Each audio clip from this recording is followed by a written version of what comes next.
Прийшли окупанти до нас в Україну, форма новенька, воєнні машини, та трохи поплавився їх інвентар. Байрактар, Байрактар. Російські танкісти сховались в кущі, щоб лаптем посьорбати довбані щі, та трохи у чах перегрівся навар. Байрактар, Байрактар.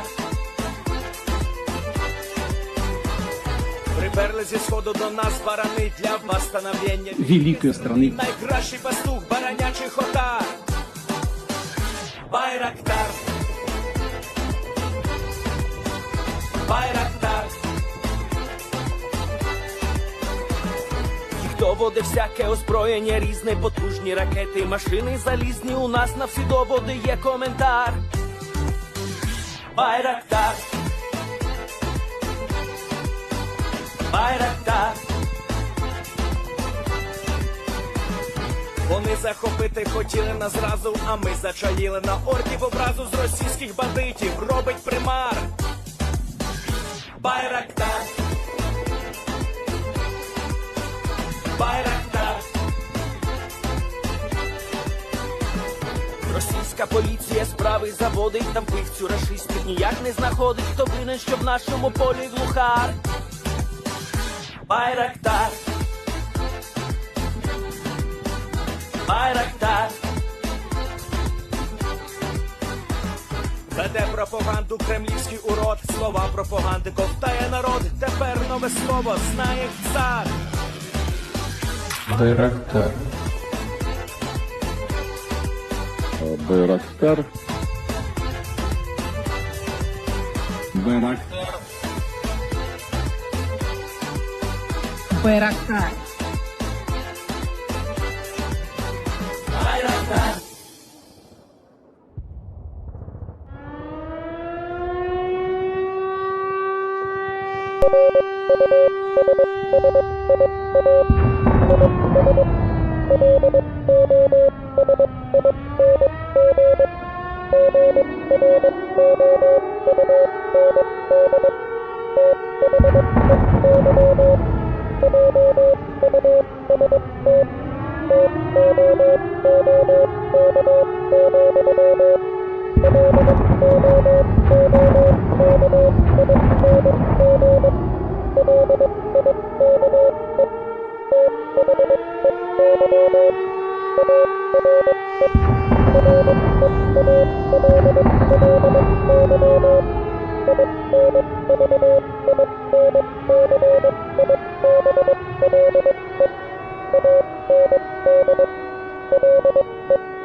Yes. The Leaf Spring Army sends its regards.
Welcome back, everyone. I'm the Enforcer, and I'm accompanied by Enforcer Matt.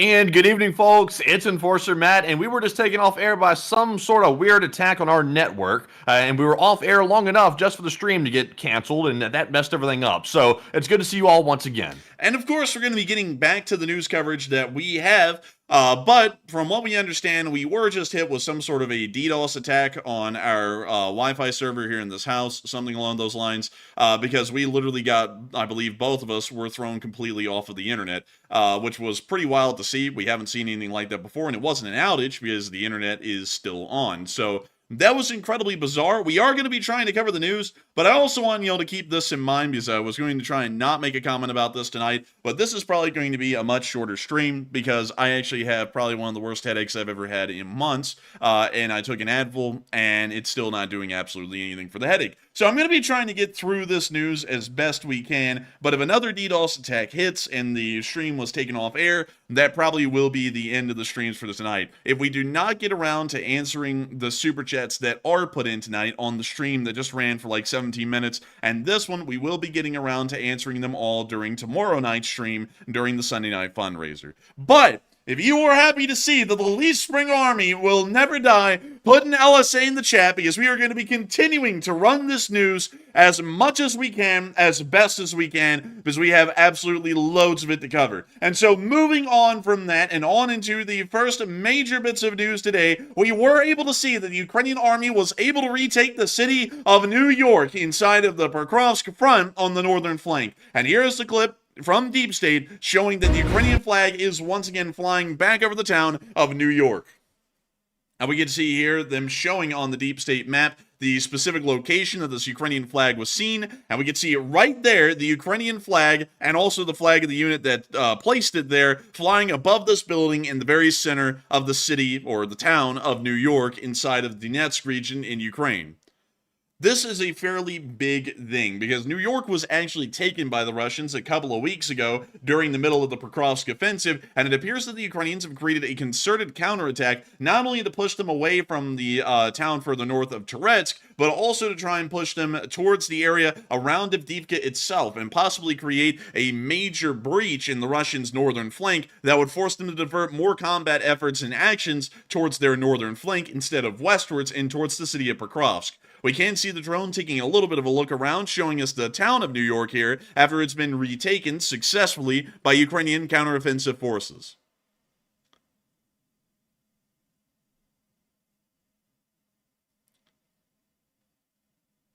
And we can see them here once again panning over the entirety of the town. New York has sustained some decent amounts of battle damage, but it's not the significant kinds of battle damage that would be seen in other cities like Chasiv Yar or Vovchansk, which are heavy in very active battlefields at this point. And I guess you could say it's New York. New York, start spreading the news. The Ukrainians are here to stay. Man, I'm telling you what, man, it really is. They're pretty much going to be here to stay, hopefully, and hopefully the Russians don't uproot them and push them back out in a counterattack to the counterattack. But still, really nice to see. Good to know that the Ukrainians were able to reclaim this area. And once again, this is putting the Russians into a fairly difficult situation. Right now on our map, we generally have it outlined where the Russian Federation's armed forces are. And you can see that the Pokrovsk front is a pretty large jut from the area of the normal front heading towards Pokrovsk. This largely leaves the northern and southern flanks a little bit more wide open and allows for the Ukrainians to have a decent amount of planning here, if they want to, and it appears that they actually want to be able to try and conduct counterattacks, to be able to push the Russians back, and to try and regain this territory and to inflict a decent amount of losses on the Russians, and not only that, threaten their rear lines. If the Ukrainians made it to the area of Betmanove, we would assume that the rear line of the Russians in the area around Pokrovsk would probably be in a pretty tough shape. We do not know if the Ukrainians have any plans to continue this counterattack even further and into the area of Troitsky and Verkno-Turetsky. We're not entirely sure about that. We're kind of doubting that at the moment. They're probably having some smaller objectives at this time, but still, it is a very good thing to see And it is leading us to believe that the Russian offensive forces in this area may not be as strong or may not be as competent as we originally thought, unlike their other forces that are currently facing towards Pokrovsk itself on the western area or the western front of this offensive. Meanwhile, we also got to see a decent amount of video clips in this area as well of the Ukrainians continuing to inflict casualties onto the Russians. We were able to see that a Russian vehicle, a couple of them actually, ended up getting hit in the Pokrovsk area, like this Buhanka. And also another little vehicle right here, and as we get a little bit closer up to it, you can actually see it's a Lada. A real Lada Niva. Oh, and it looks like it's not going to be a Lada Niva anymore. But we can now see them hitting another Buhanka. Buhanka's out the kazoo. I mean, they just got an endless number of these Buhankas. Oh, look, it's a camper van. Like, zoink scoop, we're getting blown up. But we can see them now hitting an ATV, a Desert Cross ATV from China. And that's the end of the clip right there. But really nice to see that they were targeting these vehicles and knocking them on out. Hopefully making sure that this little Russian unit in that area will not be having that much of a better time, at least on through the rest of this campaign that the Russians are conducting around Pokrovsk. We also got to see what a day on the Pokrovsk front looks like at this moment, at least for the Russians. And let me show you all this. This is the kind of scenery that the Russians get to see.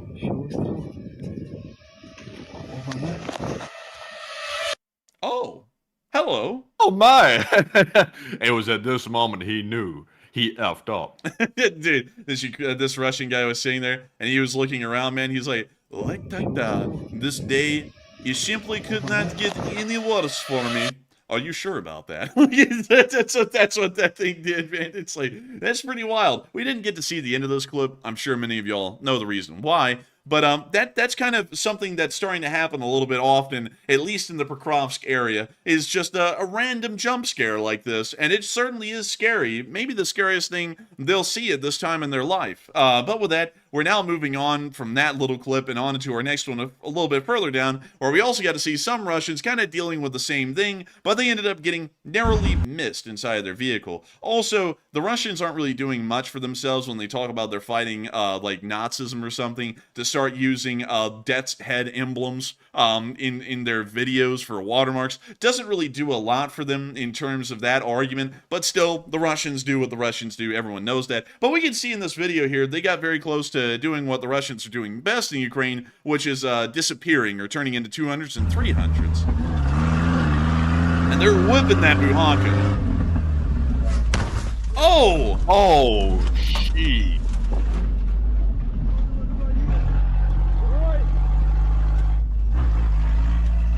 Man, the way they reacted was like a rock or something hit the windshield. It's like, that was a damn explosive.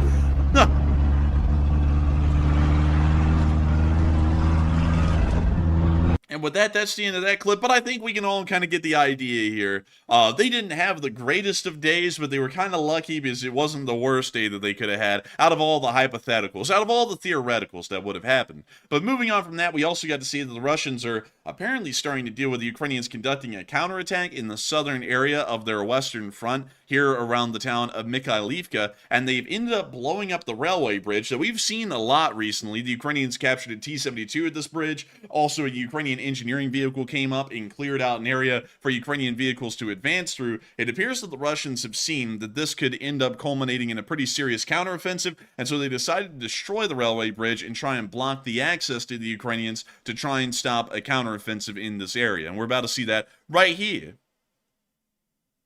And they hit the bridge right there and blow it to smithereens, largely blocking that access further east for the Ukrainians in some sort of a counterattack. But still, pretty interesting to see. But once again, letting us know that the Russians are starting to see that this front isn't really an offensive front anymore. It has now had all of its momentum stopped. And it also appears that the Russians are thinking of or planning of this area becoming one that requires some sort of a defensive, as they're starting to blow up important crossings and roadways like that area to make sure that the Ukrainians cannot successfully conduct a counterattack and start pushing the Russians back. This may also be giving us a pretty good indication that Russian forces, at least within this direction, may not be that strong any longer. They may be heavily depleted from from the offensive and the amount of ground that they've already taken so far, and this may have been the absolute limit that the Russian offensive was able to make it to at this point before it was pretty much completely exhausted on a tactical and a strategic level. Going off of that, we think that the Ukrainians may actually be able to start to conduct a counteroffensive, or may be able to buy themselves a considerable enough amount of time to be able to dig defensive positions in this area and hold fast until the Russians eventually have to deal with the Rasputitsa, and then the defenders' advantage will be resolute and quite sound in this area, and then the next time that the Russians would be able to try and reinvigorate an offensive towards Pokrovsk would be somewhere around the winter, or maybe even during the summer of next year, buying the Ukrainians an incredibly large amount of time to try and fortify this area.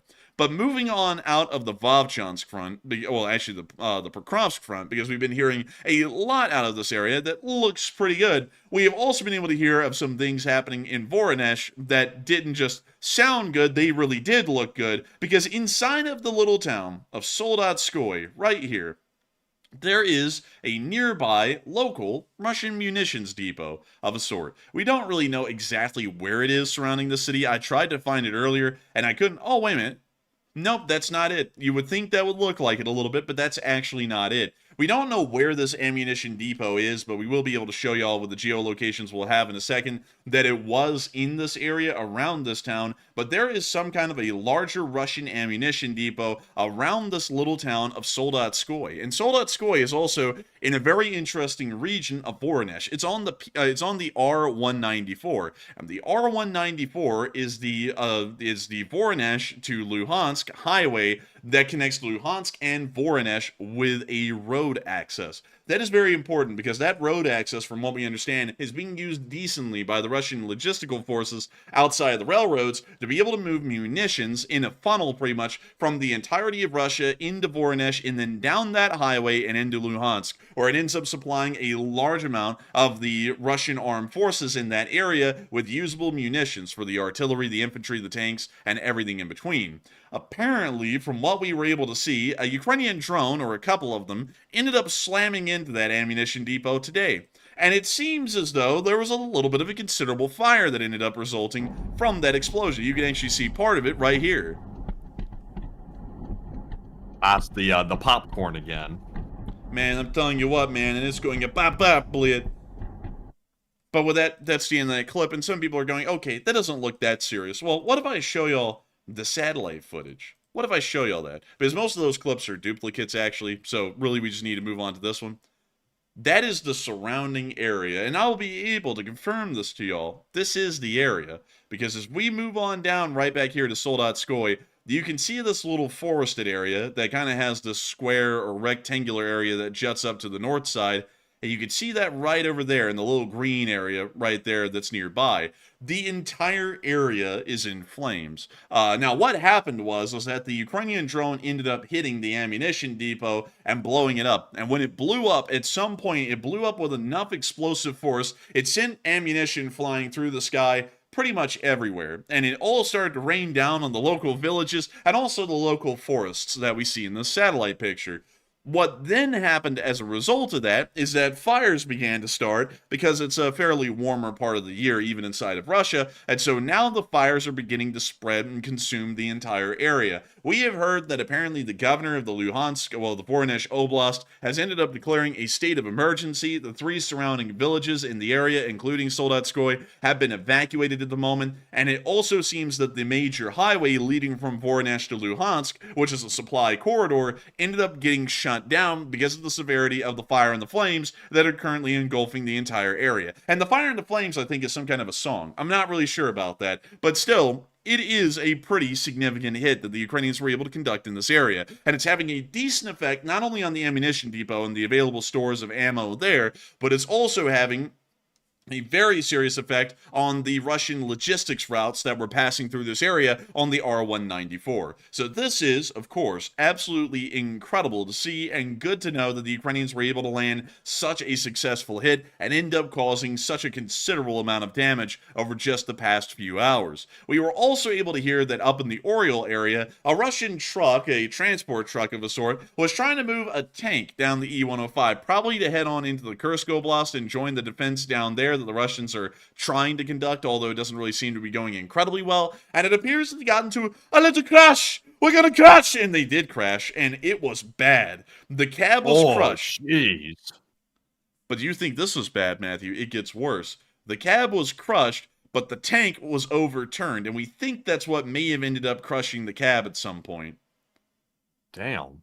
Look at the bottom of that tank, by the way. That's kind of interesting. You don't get to see this view too often. You know what it looks like? It kind of looks like the bottom of a crab.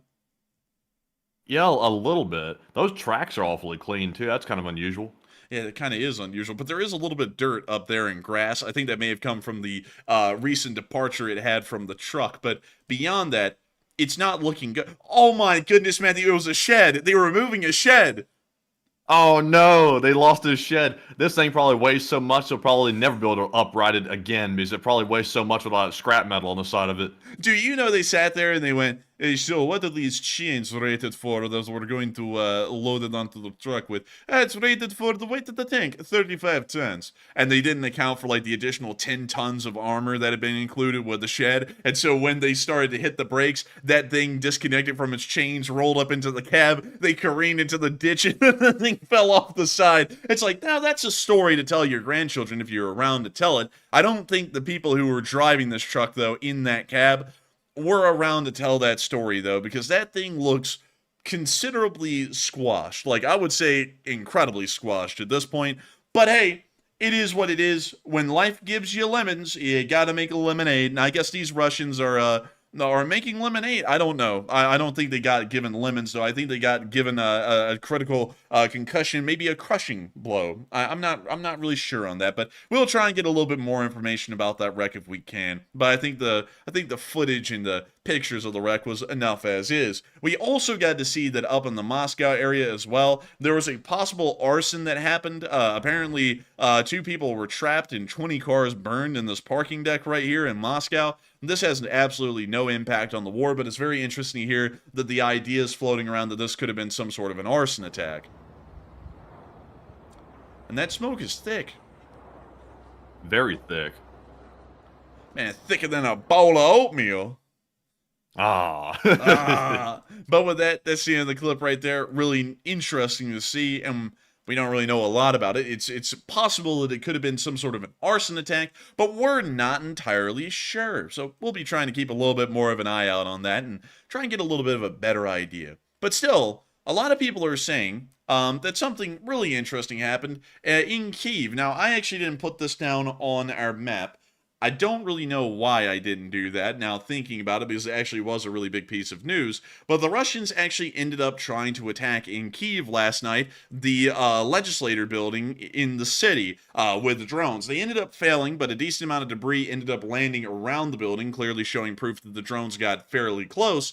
And a lot of people are wondering what would have happened if that building was hit. Would Ukraine then return and try and hit one of Russia's main buildings, like the White House, which is what it's called, which is the Russian legislator, or would they try and do something else? Would France or Poland enter the war if that happened? Would nothing happen? Or are you not really sure? And Matthew, what are people thinking about that, and what are you thinking? Do you think that they would have gone and hit the Russians' government buildings after that, or do you think that the French or the Polish would have joined? What do you think, and what is everyone else thinking right now, too? All right, so this is a very big story right here. We've seen images today showing that there is debris from downed Russian drones near the Ukrainian Verkhovna Rada building, which is their legislature. And that begs the question, what would happen if it was actually hit? Because today they were shot down by Ukraine. They did not hit the building, but there was debris around it. So a pretty big incident right here. And actually, it's kind of ironic. We just got done talking about this last night. What would happen if Ukraine hit the Kremlin? And I had said last night, I said generally these main buildings like this, like the legislature and also Zelensky's building, also the Kremlin, typically both sides keep those off limits, but it looks like, just despite Enforcer Matt, Russia decided to try to hit the Verkhovna Rada last night. So sort of ironic, but it looks like 45% said Ukraine would hit Russia's main buildings if their Verkhovna Rada was hit, and 26% said, really nothing would happen, and 17% said France or Poland might enter the war. And also remember, just because France or Poland enters the war does not mean NATO has to enter it. That could be those countries entering on their own accord. So that is an option. But me personally, I would think that if Ukraine had the ability, they would immediately try to strike Russia's main buildings as well. But generally, though, Ukraine has avoided it because they know that it would cause escalation. But yesterday we did hear Zelensky say that he would like to hit it, but then he was kind of acting like he was joking a little bit and he wasn't really totally dedicated to it. So I'm not really sure if they would go through with it. But honestly, I'm not sure if France would actually enter the war just because the Verkhovna Rada was hit. It would depend on how bad the damage was and how many casualties there were inside the building, whether or not they would enter the war. So I'm actually with the 45%. But Enforcer, what say you? I would have to say, in my opinion, I think the Ukrainians would respond in turn and start striking Russian governmental buildings inside of Moscow. They've clearly shown over the war that they certainly have the ability to breach the Moscow air defense perimeter and hit any kind of building that they really want to inside of Moscow. So I would say that that's a pretty highly likely option there. I don't think they would be hitting the Kremlin, or if they did, that's a pretty bad idea, to be honest. There's a lot of other ministry buildings elsewhere that are more important, like literally just down the Moskva River. The Russian Ministry of Defense building would be a pretty important one to hit, or the other legislator buildings in the area, like the Russian White House, if I remember correctly, and I'm trying to see if I can find that one. Well, where in the world is it? Did I forget where this is? I think I did. Or the headache is really making it really hard to think of where it actually is. One or the other. But beyond that, I would have to say that in my opinion, it probably would be a tit for tat at that point. If the Russians actually did end up hitting a Ukrainian government building, they'd probably do the same thing back to the Russians, and then you would see that those government buildings would no longer be off limits, and everyone would be trying to hit everyone's government buildings literally anywhere and everywhere. But it is pretty shocking to see that the Russians would try to do that, because literally just last night, Matthew was saying that the government buildings seem to be off limits for both sides, and then the Russians immediately said, oh, wait a minute, he said that, well, that's what we're going to do now, and then tried to hit a government building. So we'll be trying to wait and see what happens with this one, but I have a feeling that that's most likely the highly likely outcome, is that government buildings would be hit in return. But moving on from that and out of Russia, Matthew, click up your turkey poll. We're about to be moving on into the big thing today from the Middle East. Probably the stupidest take that I've heard of this decade coming out of the Middle East.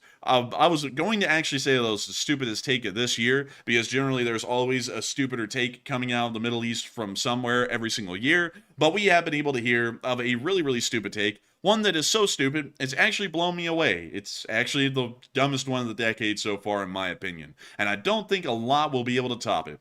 Of course, many of y'all will know that Turkey is doing Turkey things and is getting involved in a lot of Middle Eastern affairs in ways that they never have before, in ways that they really shouldn't be getting involved. But the president of Turkey, Erdogan, came out today and he made an incredibly bizarre statement, one that I have to say truly is the dumbest take of this decade. He said this, and let me make sure to read this exactly. Hamas is not only defending Gaza, it's defending Islamic lands and Turkey. That's a little bit of a wild statement. He's saying, not only is this Iranian-backed proxy that conducts a war of terror defending Gaza, it's defending us too. Apparently saying that Turkey and Iran have a mutual interest in supporting a terrorist organization, for a lack of a better word, inside the Middle East. Now, that is a very, very interesting kind of a statement. And I would have to say that that's one right there where we should certainly start to look at the Republic of Turkey as a whole and start to make decisions that will start to dictate their relationship with the rest of the West. This is such a stupid statement. This is such an anti-Western statement that it's unbelievable. It's unfathomable even, because Hamas is not only an anti-Israeli group, it is an anti-American and an anti-Western group. And that means that Turkey is aligning itself with these kinds of groups. That is absolutely Do you think nuts. that the Turkey is trying to intentionally sabotage their relationship with the West? Because it seems like, to me, based on what I'm seeing here, they're taking so many anti-NATO and anti-Western steps here that they're almost going out of their way to do things to end the relationship with the West. I wonder if Turkey basically wants to start sphere building to the point where they're willing to alienate the West and move toward the more authoritarian powers because they're ready to grab some power in the Middle East, because they see an opportunity here, and this could be their chance to seize on it. That could be why they're doing this. it could be the case. That's what they're trying to do. I'll be honest with you. I think Erdogan is really just that stupid. I would have to say there's not really of course the Turks are trying to build their own mini-sphere. We know that. But this is just absolutely asinine and stupid, and it's not really ingratiating them with anyone outside of the Middle East. It's pretty much blowing away every part of the mini-sphere they're trying to build that isn't in the Middle East. Because here's the thing. Ukraine isn't going to be a big fan of this because right now Iran is offering to sell missiles to Russia. Iran also supports and funds groups inside the Middle East, Hezbollah and Hamas, and also the Houthis that target Israel and also may in the future end up targeting Ukrainian interests if there are any within that region. Then, not only that, this isn't going to be ingratiating any of the people inside the Turkish minisphere that they're trying to build in the Balkans, because the Balkans largely doesn't consider the Hamas and Hezbollah groups to be that good either, or really like the Iranians for that matter. So that's a little bit of a stupid take from there. It's destroying the entire area of the mini-sphere they're trying to build that isn't in the Middle East. This is the dumbest thing I've ever seen. I don't think there's any kind of a grand plan with this. I think that it probably was trying to build into this grand plan that they have, but it's falling completely short because I don't think anyone's going to be considering this to be that good of a statement, unless if you're an absolute clown. Like, if you're a clown and you think that Hezbollah and Hamas are good groups that only ended up massacring thousands of people last year in October just because they were a little angry or a little hangry, that's something I'm not willing to entertain. That's absolute stupidity. This is just crazy. This is insane. Ataturk is spinning in his grave fast enough that he could create enough electricity to run the entire Republic of Turkey right now. I've never seen anything like this. And not only that, how in the world are they defending Islamic lands? You know, like, it's like this is getting to the whole crux of the thing. Turkey is now openly supporting the destruction of a Western ally in the form of Israel. Now, whether you like Israel a lot or not, or whether you think they've gone across the threshold in the Middle East or not when dealing with Hezbollah and Hamas, one thing that can be said is that they're far more pro-Western than any alternative we have in the area in Hezbollah, Hamas, or Iran. So that's quite obvious and something we have to work off of. So for Erdogan to say, why, yes, they're defending Islamic lands, that's largely saying that they're trying to get rid of Israel, and they're trying to end up supporting the destruction of a Western ally. This is absolutely insane. And I've seen a lot of people here, just in the past few minutes, making comments about what Erdogan said today, and not only that, Turkey applying to be a BRICS member, and what a lot of people are thinking about that. And it seems like a lot of people are not a big fan of the Turks any longer. And so, Matthew, what are people saying, and what are you thinking about this? All right, so after we've seen a series of anti-Western actions coming from Turkey in the last month or so, the most recent thing, like we just mentioned, is now Turkey's calling for an alliance against Israel, which is supposed to be a Western ally, but they're trying to go against them and build up a sphere to basically go against Israel, which is not good whatsoever for the West. But it looks like 65% said Turkey has officially betrayed NATO, while 19% said Turkey is merely doing politics like usual, and 11% said it's really not that bad, or excuse me, it's bad, but it's not that groundbreaking. And on this one, I got to say, today I agree with the enforcer. This one crossed the line. The last one was really crossing the line with the BRICS membership, but this one crossed every line possible. To actively call for an alliance to go against a Western ally, that is betrayal. That is basically treason against the West, and if you could call it that, by Turkey. And I don't know what this guy's thinking who's in charge of Turkey right now, but he's really going out on a limb, and I hope he's got a good plan here, because if the West has a spine and a backbone, they will take action. They should take action against Turkey to punish them and address this. But at this point, I'm not really confident that will actually happen. We'll have to wait and see what the West does to address this, if anything. But we should be seeing someone come out and make statements condemning Turkey, in my opinion, in the future. But Enforcer, what say you? I would say that this is a betrayal of one of the highest orders that you can see in NATO at any given time. Not just in the Middle East like Turkey is, but anywhere. If anyone did something like this, I would consider this to be a pretty high-end betrayal. This is something, not only the statement, but Turkey trying to join BRICS. I would have to say that at this point, the West needs to put its foot down and start screwing the Turks over if this is the direction that Erdogan is going to be trying to move Turkey in. I also want to remind y'all really quickly, because a lot of people are going to be saying, wait, what about the people in Turkey? the elections are actually somewhat fair in Turkey from what we know. And so this guy is actually getting elected by the populace, like in largely a majority vote.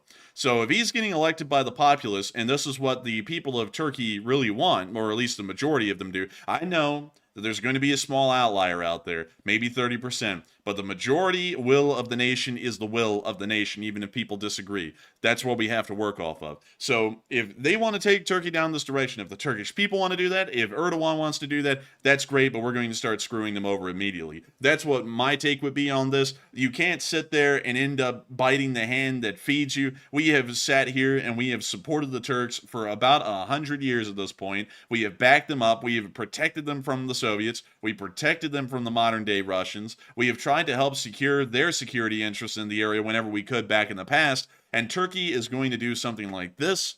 This is absolutely crazy to me. And I would say that they need to be booted out of NATO if there is a way to do that. They need to immediately be kicked out. The European Union needs to revoke any kind of customs union that Turkey may be in at the moment and completely throw them to the wayside. In fact, I would say that tariffs need to be put onto Turkish goods that are so high that Turkey exporting any goods into the Western world will be next to impossible. All arms deals need to be canceled from this point forward. We need to make sure that Turkey suffers for this. It's one thing to have a country that's not really an ally of ours and is kind of on the fence, do goofy things. And, you know, of course, we have to kind of deal with that a little bit more carefully because there's a diplomatic relationship to be had there. But considering that they have been in the West for about 100 years, and now they're going to decide to just start pissing on it pretty much, I say we get the upper hand and piss on them first, because people who cannot sit there and betray our alliance and get away with it like this, they're going to have to learn that there's consequences to this sort of thing. They can go join the Russians, but they'll be dirt poor if they do. And so with that, it just seems a little bit weird to me. Like, you know, I can understand if there's a debate that has to take place of whether or not Turkey's going to be kicked out of NATO or something that extreme, because that would be the most extreme route to take to punish them for this. But it's kind of weird, though, that we haven't even heard anyone comment on this in an official, like, state role capacity. We haven't seen anyone from the U.S. really mention this, nor from any of the other countries as well, which is kind of weird. In fact, I don't even think Israel has really said much about this. They commented on the last thing that Erdogan said about trying to invade Israel. They commented on that, but beyond that, not even Israel has really said much about this. So it's just kind of weird how the Western countries are being really silent about it. If they're talking about it, they're doing it in the background in silence, which is kind of odd. it is incredibly odd. I would have to say this is not a good move at all, in my opinion, for the Turks to make. This isn't really the best thing for the West, but considering that it seems like this is a little bit of a movement from the inside, I don't really think there's a way to turn this around and try and improve the situation. So better to cut them off and, really, to be honest, make an example of them, so that way other people don't end up following that kind of a stupid path only on down the line and in the future. But with that, I hope that does address that fairly well. And I just saw someone say, only the enforcer is taking the word seriously. And it's a good thing we are, because apparently everyone else is too stupid to see that this country is turning against the West right before our eyes and to actually do something about it. They're just going to allow them to literally turn from within and do nothing about it. It's absolutely stupid. It's goofy. We've let too much go over the past 20 years with the Turks. We've let them sit there and we've let them continue their occupation of northern Cyprus that's been going on since the 70s. That's never been reversed. We've ended up allowing them to invade and attack our own allies within the area of northern Syria. We've allowed them to sit there and do things time and time again that are not in our interest, not in anyone's interests, and they've just been doing it in their own selfish self-interest without considering any of their allies in the region.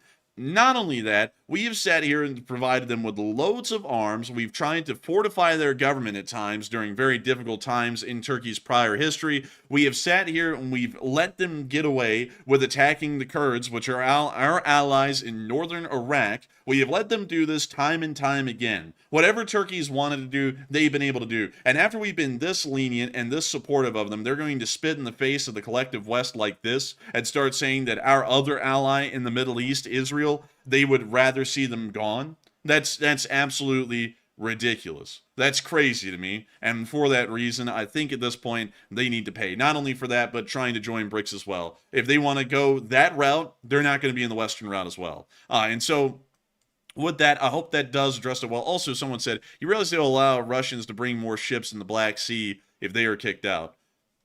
What does it matter, really? I mean, it does not really matter much because the Black Sea Fleet can hardly even be supported or sustained. So what are the Russians going to do? They flood in more ships, dock them in Sevastopol so they can get blown up one by one? Or they move them to Novorossiysk where they already don't have room for more ships. It doesn't matter at this point if the access to the Black Sea is open. And not only that, if we really wanted to, we could pressure the Egyptians to shut off the Suez Canal so that way the Russians couldn't send the Pacific Fleet over and through the Suez and up into the Black Sea. And not only that, if we really wanted to, we could end up trying to close the Strait of Gibraltar and end up creating some form of a blockade in that area. Although I'd highly doubt that we do that because that would probably be considered escalatory from a direct Western end. But beyond that, it does not matter because even if the Russians brought in more ships, it's not like they have ships that are really going to be able to do anything. Like, all of the ships that they could bring in, the best that they have is another old, aging Moskva-class cruiser.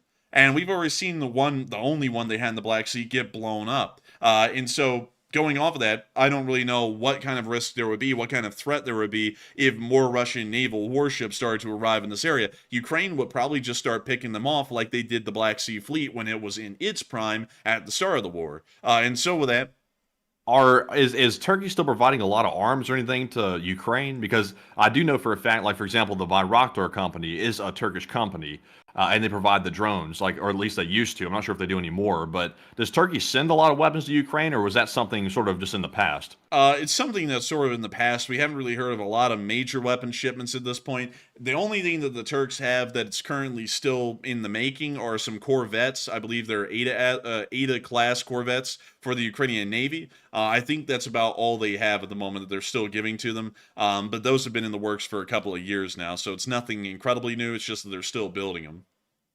Interesting, because the only thing I could see, unless NATO's just scared to confront Turkey for whatever reason, because they just don't want to do it, because for whatever reason, then maybe Turkey has something that we can't risk giving up. Because I'm kind of like you, I really don't see the huge deal about the ships getting through or not. For example, Russian ships. Obviously, it's not good, but it's not like earth-shattering or something like that if that were to happen, because Russia already has some ships up in there, and if they were allowed more into the Black Sea, that wouldn't really change a whole bunch, in my opinion. So maybe Turkey is so strategic to NATO in an economic sense that we're not willing to rock the boat over this Israel situation with Turkey. But I don't know; it's a toss-up for me. And I see so, and also I see someone saying, actually, the Turks have given 2 major ships to Ukraine. They're not major, they're corvettes. Corvettes are fairly small and not really that well armed. To give you all an idea of the armament of this ship, which you can see one right here, this one's in the Turkish Navy. Well, actually, let's see. Yeah, this is a Turkish Navy frigate, the Barbaros, right here pictured. The armament on board this ship is somewhat small. It has a 76mm main gun. It's an Auto Malara super rapid fire cannon. They also have 2 50 caliber machine guns. They also have 8 anti-ship missiles, 1 anti-aircraft warfare system, which is a Ram Block 1, and then they have 2 torpedo launchers on board the vessel. There's not really a lot of weapons that this ship carries. It's the biggest ship that Ukraine has been provided, but in terms of actual naval power, projection, and power abilities, this is considered an incredibly small boat. This is literally just a step above say some sort of a coastal patrol boat or something along those lines. So it's not that big. It's not that impressive. It may be the biggest thing Ukraine's getting, but in the big scheme of things, it's not big at all. Also, to give you all another idea of how small this thing is, it's only 300 feet long.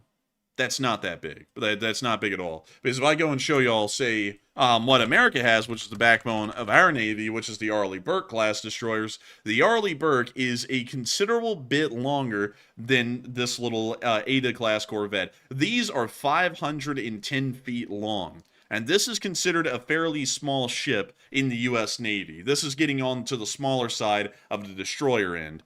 We don't really have a lot of corvettes in the U.S. Navy. It's mostly just frigates. Well, not frigates, destroyers like these. And then we have cruisers, and then we have aircraft carriers. So even this thing, considered a somewhat smaller size destroyer in the American Navy is way larger than this thing. This thing may as well just be a putt-putt boat compared to what a normal Navy would have and consider it to be a normal ship of the line, if you want to call it that in the modern day. So this isn't really that impressive if you really want to put that out there. And on top of that, us cutting them off here in the West wouldn't stop Turkey from continuing to support Ukraine, even if they didn't want to. They were going to continue to support them because it's kind of in Turkey's interest to try and draw Ukraine into this economic sphere, this mini sphere that they're trying to create centered around Turkey. So with that, I hope that does address that fairly well, at least in my opinion. But with that, I've seen a lot of y'all asking some incredibly interesting questions in the chat. Matthew, what do we got?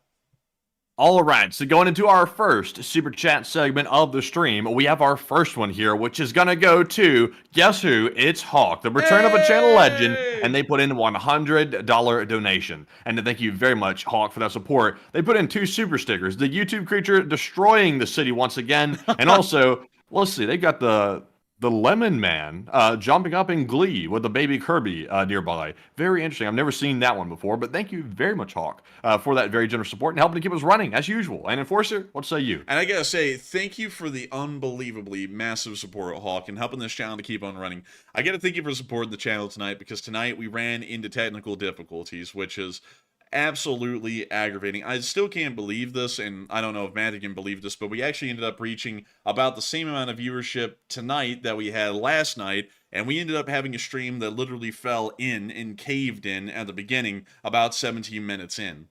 Which wild. Yeah, it's wild to see that this many people still showed up. I got to thank all of y'all for being here tonight. That's crazy to me. I didn't think that anyone was going to really be showing up, because back in the day when that used to happen, we would go from having like 6,000 viewers so we go down to having like 2,000 viewers or something. We were expecting that we were probably going to have around 9,000 viewers or so tonight, and we ended up having 9,100, which is still absolutely insane. And I got to thank everyone for being here tonight and watching the show, even with the technical difficulties. And I also got to thank you, Hawk, for supporting the show, even with the technical difficulties. We can't really control them, but we always feel incredibly terrible whenever anything like a technical difficulty happens, where we get DDoSed off air or Discord starts updating and then things happen with that. We absolutely hate it. And I got to thank you so much for supporting this channel and helping you to keep on running, because even through all of the technical difficulties, sorry for having a hard time talking,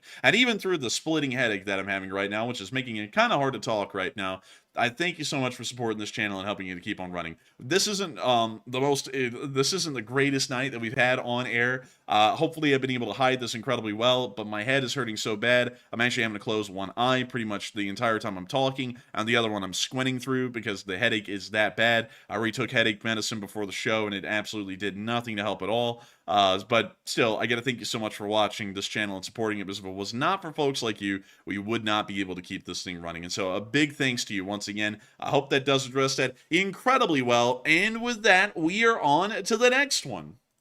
All right. And also, by the way, let me time someone out here for saying this junk right here. But anyways, moving on to our next super chat. We have one from Peace with War, who puts in a $40 donation, by the way. And thank you very much, Peace with War, for being a longtime channel legend as well. And we appreciate that generous support, helping to keep the lights on. And they said, what would the process for removing Turkey from NATO actually look like? Can you remove a country from NATO? From what I know, you really can. And so, dang, this was a question all the way back in 2019. I'm not kidding. Look at this. October 15th of 2019. Can Turkey be expelled from NATO? Let's see, Quora, if that's reliable. It says, under international law, you can always kick a country out of an alliance if the country violates the treaty obligations or international law. I guess the next question is, have they violated the treaty? I would say they kind of have by trying to treason join a violation. Is it really treason though? Because they're not a national of the United States or a citizen. So is it really treason, or is it betrayal? Like treason's just like a word I'm catch-all I'm using here, but yeah, like betrayal, treason, going against anything like that. Like that, they basically have, in my opinion. So, oh, wait a minute. There's actually a Wikipedia article. This is probably the best thing we have right here, Matthew.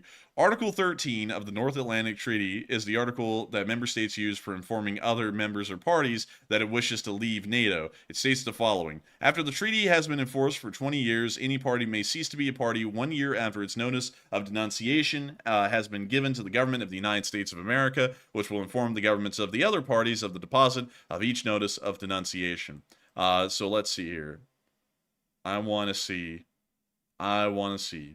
if anyone has ever been considered to be kicked out. Seems like everyone has considered leaving at some point. Do you notice that, Matthew? There's like a little section for almost everyone in NATO about different times they started to talk about leaving. So let's. It's kind of weird too. That means they went public with it. It's kind of an odd thing to do, to go public with like trying to leave NATO. It seems like you would discuss that in private and leave it there. Yeah, that you would think so. Let's see. Politicians like the Nationalist Movement Party suggested that Turkey leaving NATO should be considered an option. Decided to close the Republic. Let's see what else supported. Geez. Let's see here. This was pulling it up. Okay, interesting. Anyways.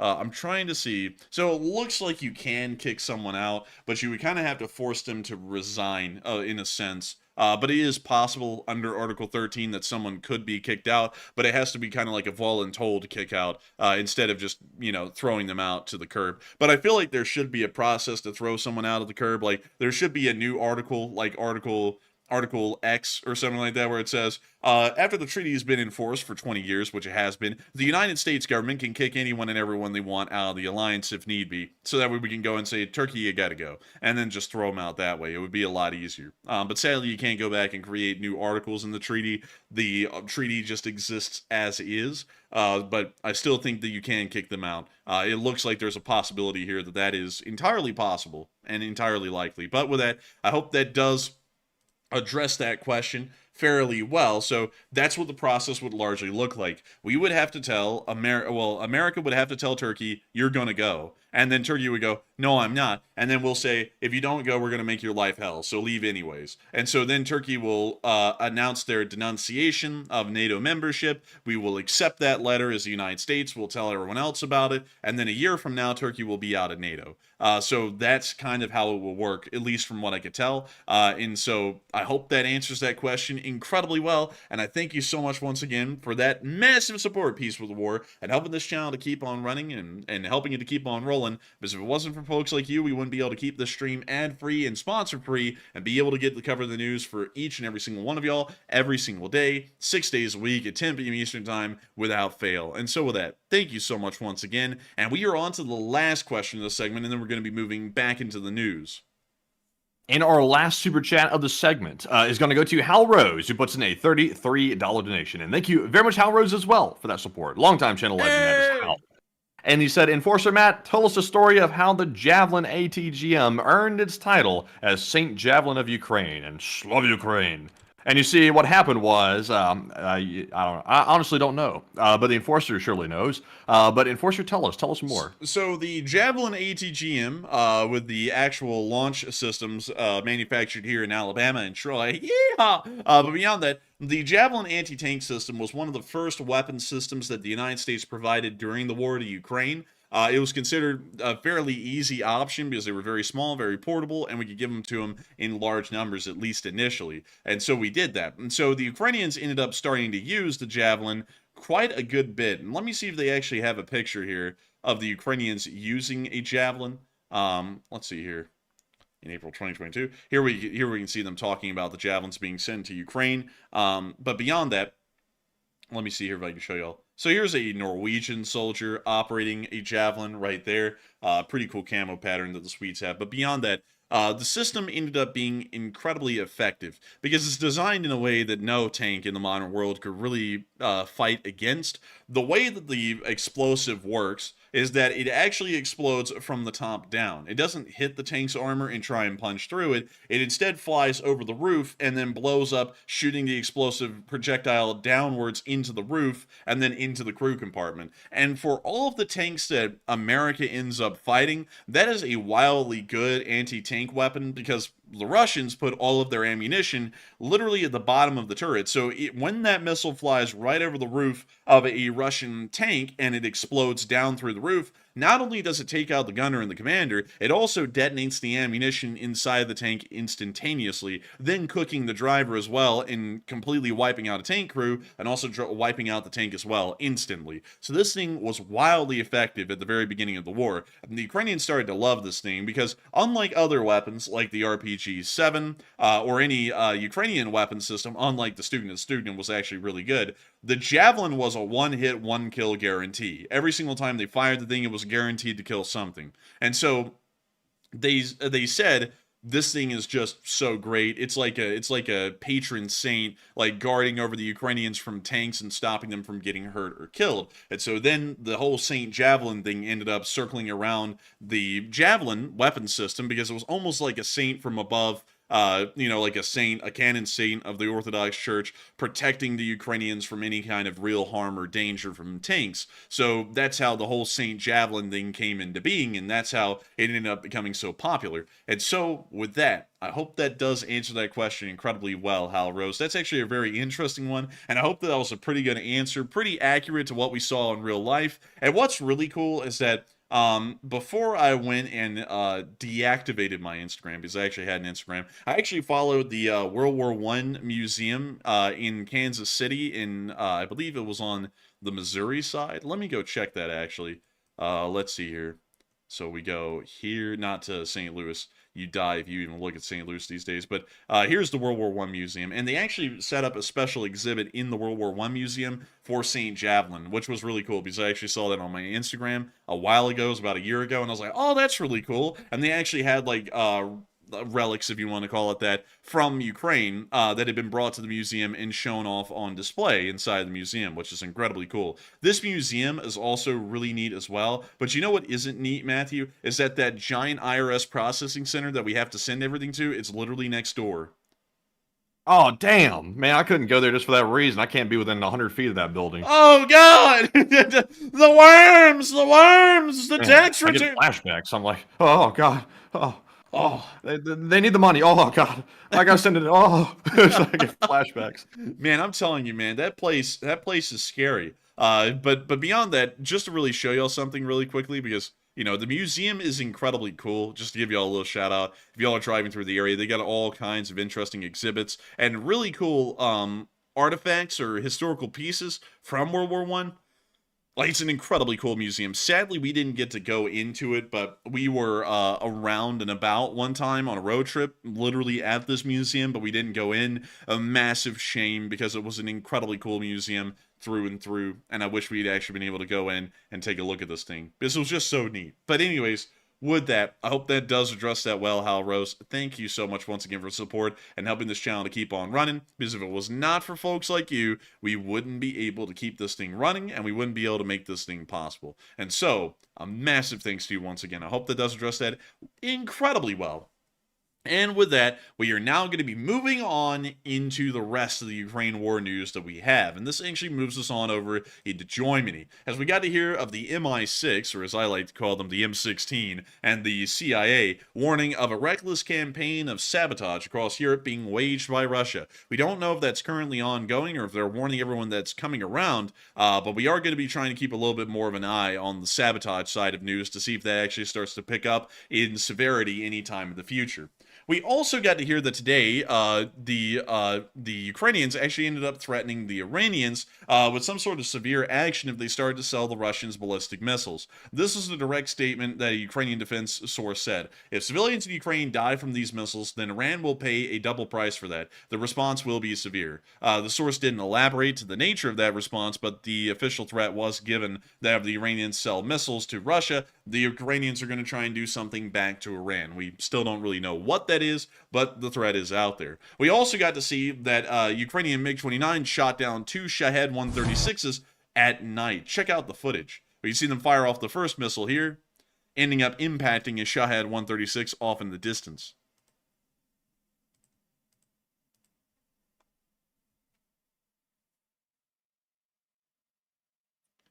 And we can see them here firing off their second missile, which is going to end up getting that next Shahed right there. pretty impressive stuff. Whoa, Jack, they really hit that one good. Wow. Whoa, Jack, whoa! But still, really neat to see, really good to know. And with that, we're now going to be moving on into our location. Oh, actually, we're going to be moving on into the Kursk Oblast because we got a little bit of news up here. We did get to see a German Wissent recovery vehicle in the area today. It's always neat to see these things. I think they're pretty cool. We also got to see that the Russians are bombing Sudzha as well, quite significantly. Although there are no Ukrainian forces really in the town often, they're still bombing it.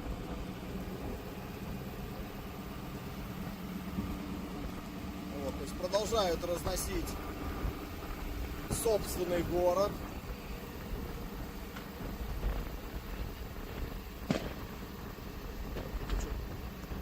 This is really clear footage. Yeah, it really is. And it's very unfortunate to see even the Russian citizens aren't free from the Russian government's wrath when they start bombarding towns like Sudzha.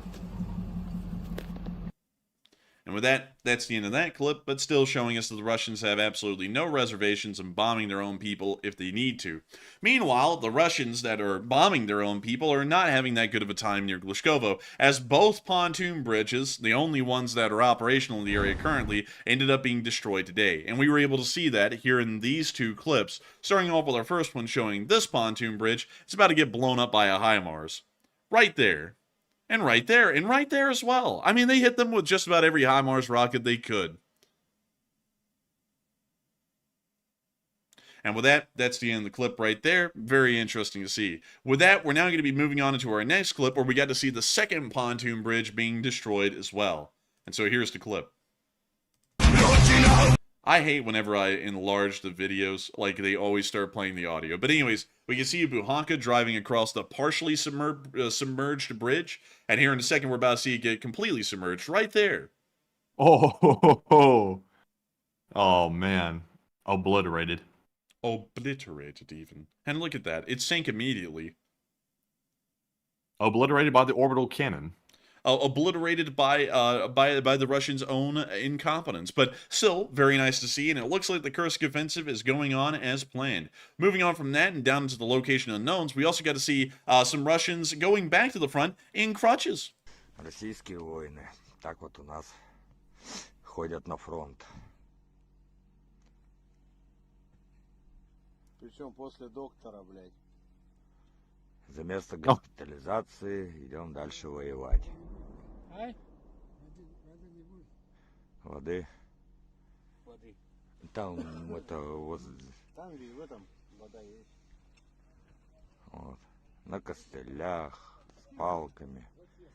Непонятно. Тебе. With sticks. Чего? Oh, with sticks and Воевать crutches, идут. блядь.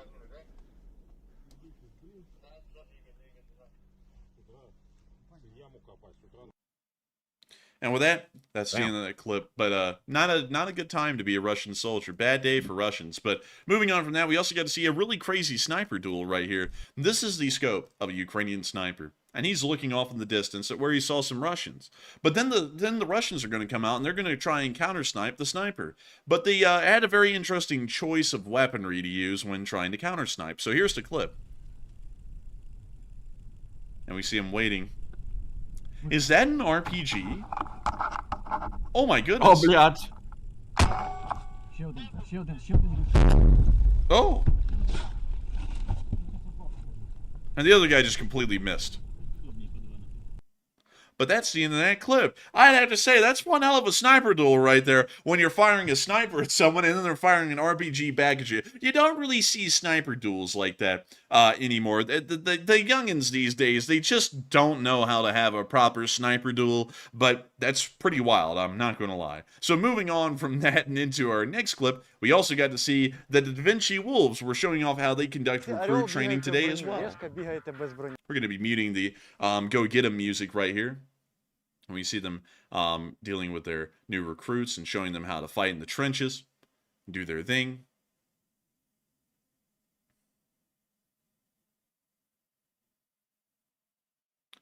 We see them talking about how the training goes. We can see them firing AK-74s. Doing more push-ups than running up to the target. Hopefully not to shoot a point blank because that's a steel plate target. We see them tapping the target, actually. It seems like a game of tag. Tag, you're it!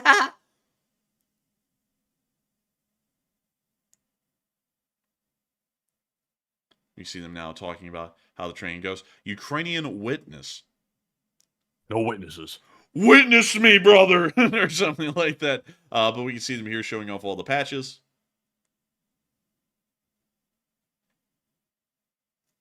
Follow them on Instagram, by the way, and all that jazz. But anyways, we can see them riding around on trucks. We can see a little model here on the dashboard of a small plane. We can see the Ukrainians hopping out. This appears where they're going to be conducting training today out here in the field.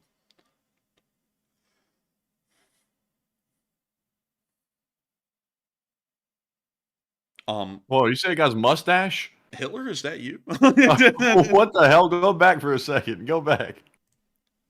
No way. Okay.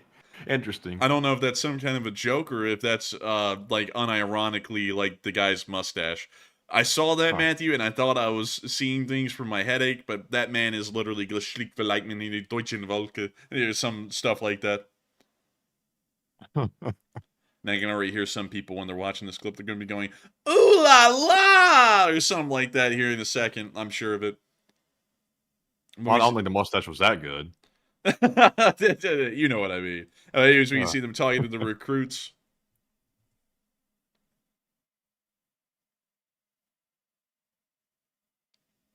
So them chit-chatting to them. All people in the chat talking about, oh me, what's that girl's number? It's an international collect call. It's very expensive. Yeah, that's true, man. That's true.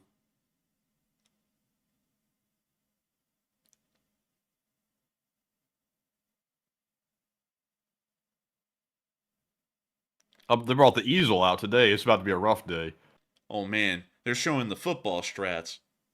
All right, so we're going to send a linebacker down here. You see, government's just like a football game. We got wide receivers, linebackers, quarterbacks, and running backs. Hey, we're just going to run this thing like a damn football team.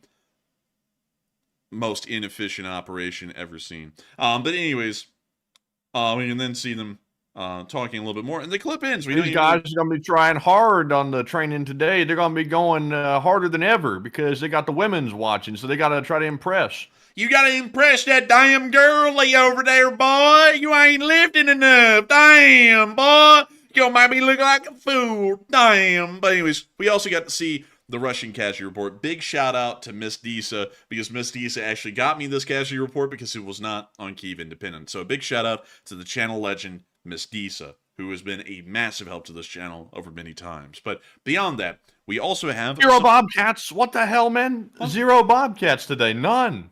None? None. What do you mean? None. Not a single one? Not a single one. I can't believe this. The Kyiv Independent apparently just couldn't post it. It was too hurtful.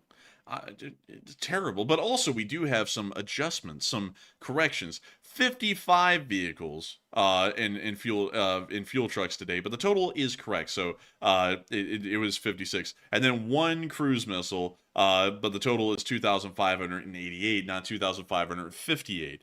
So very interesting to note. So, going over the casualty report, annotated, 1,270 Russian soldiers were killed today, along with, killed and wounded today, along with 0 APCs, oddly enough, 55 supply trucks, 1 main battle tank, 29 artillery pieces, 52 drones, 1 cruise missile, and 1 anti-aircraft warfare system. While the infantry losses are still average, at this point in the war, we're seeing that some loss categories are completely non-existent, like the APCs, which are usually lost in fairly high numbers. So that's very interesting, and we'll be keeping an eye on that if we can. But with that, we're now going to be moving on from the casualty report. Big shout out to Miss Disa once again for finding that casualty report and sharing it with us. And moving on from that and up into the Vovchansk area, we did get to see the Ukrainians hitting the Russians today inside the town of Vovchansk. Check this out. All right, we're going to be muting that immediately. And any second now, the bombs will fall. Oh! And they're getting them.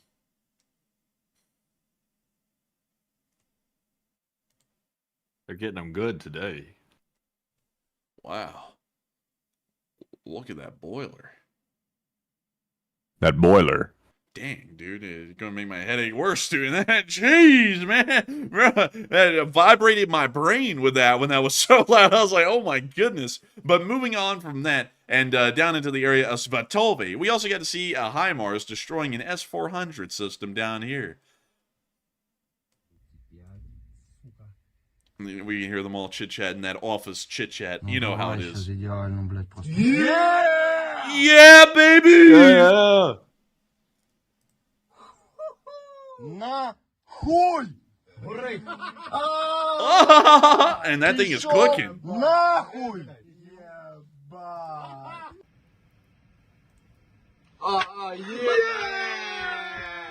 Yeah, baby!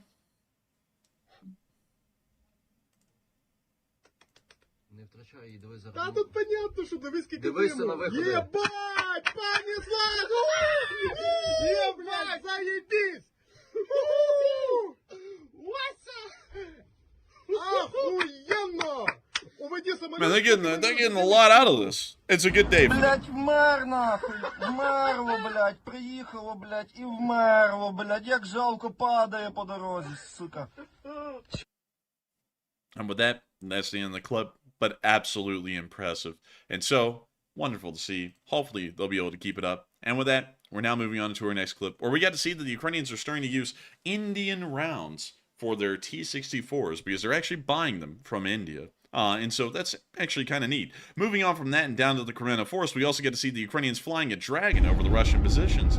And I don't mean any Dragon, I mean the Ukrainian Dragon, the one that drops thermite on the Russians. Oh, and look, they have a dragon, and look, it's dropping thermite.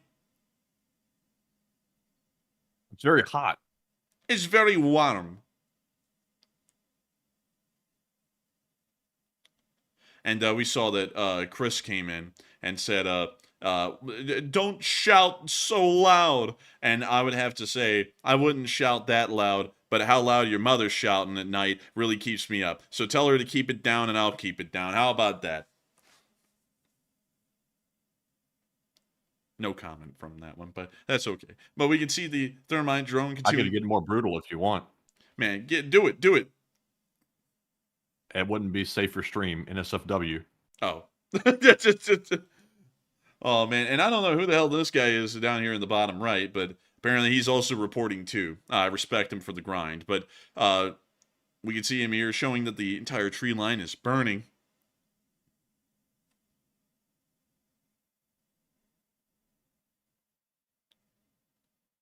And with that, that's the end of the clip, but a big shout out to the 31st for toasting those Russians. Moving on from that clip, and a little bit further on down the line and towards Bakhmut, we also get to see the Russians driving over a landmine.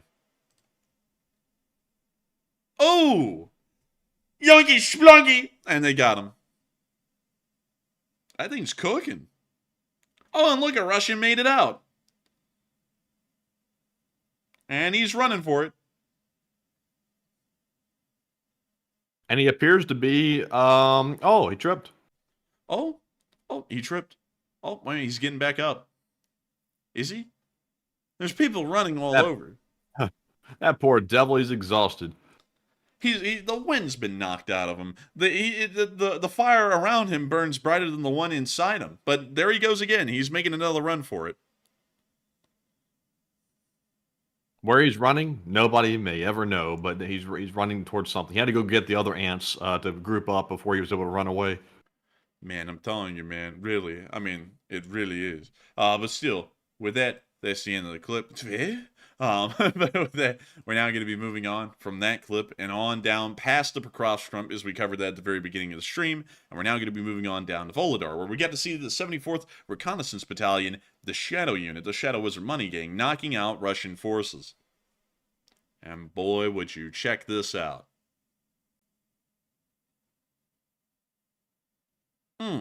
They're cooking them. Roasting them, even. A fine Colombian roast. Or a Venezuelan roast. Let him cook.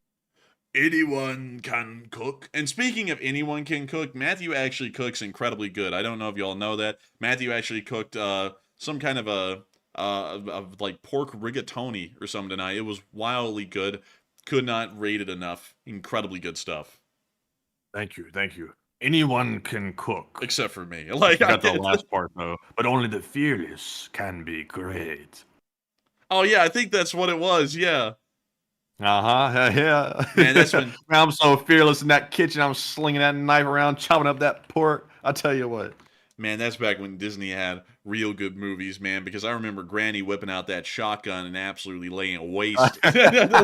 Like, Back when they were good, really, honestly, before they went, really politically correct. Yeah, it's not really politically correct. It's just kind of like they drained all the creativity out of the process. You know, it just kind of became about like pumping out shows that weren't interesting. It was just about making money. That's kind of the direction it went because, you know, a lot of people will say, oh, before Disney did this. It's like, nah, it's before Disney got entirely focused on the bottom line and then lost everything because they got too focused on a bottom line. That would be my honest take. Also, by the way, just to make this clear, I cook from a kit, but I also cook for real as well. I've actually cooked up other dishes as well. So cooking from a kit, I mean, technically that could count. It's still a recipe with ingredients, so it's cooking. But it's not like, I'm not like whipping up Michelin star dishes or anything, but it's good stuff. He's not Marco Pierre White, is what he's saying, but he still can't cook really good. I don't even know what the hell Marco Pierre White actually cooks, because the only time I went to Britain, we went to a Marco Pierre White restaurant, and honestly, it wasn't that good. Like I'm not saying it wasn't good, like I was expecting like a Michelin star meal. It just wasn't good, as in it wasn't good. Like it was just like for average food, it wasn't that great. I'm sure we're going to get smoke now from Marco Pierre White. He'll probably be on his YouTube channel going, I heard people, because for some reason, whenever we say anything, people take that so seriously, like our actual thoughts mean anything, which is always wild, but it wasn't that good. I'll stand by that claim. But anyways, moving on from that and into the area of Casualty, we did get to see an FPV drone operating in the Kherson area, knocking out another FPV drone. And we can see it right there, flying around.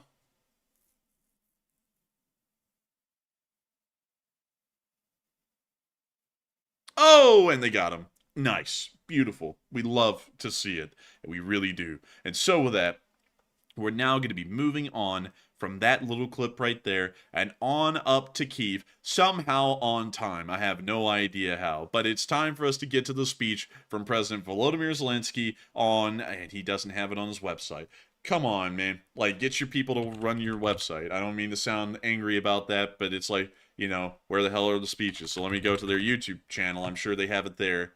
And you know it. Wait, hang on. I guess they didn't make one today.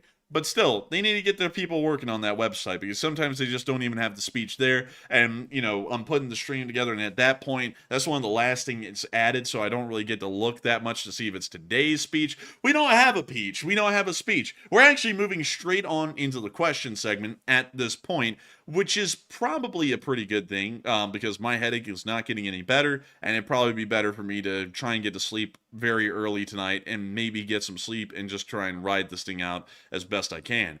But with that in mind, Matthew, take it away.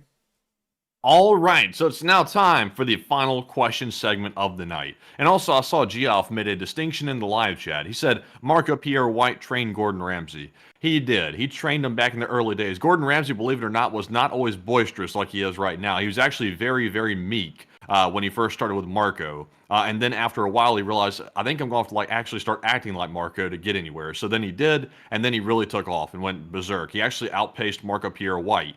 So very interesting. And also, Marco Pierre White was the first chef ever to give back Michelin stars. I'm not sure if that's like something to be applauded or it's just like extreme arrogance. I'm not sure which one it is. It's one or the other, but he gave his Michelin stars back to my knowledge. So very interesting. But anyways, moving on here to our poll, which is currently running. The question is, the CIA and MI6 warned that Russia has unleashed armies of saboteurs across Europe. And is this a serious threat? 79% said yes, Russia is waging a covert war, while 7% said no, Russia really can't do much, and another 7% said it's really not as bad as described.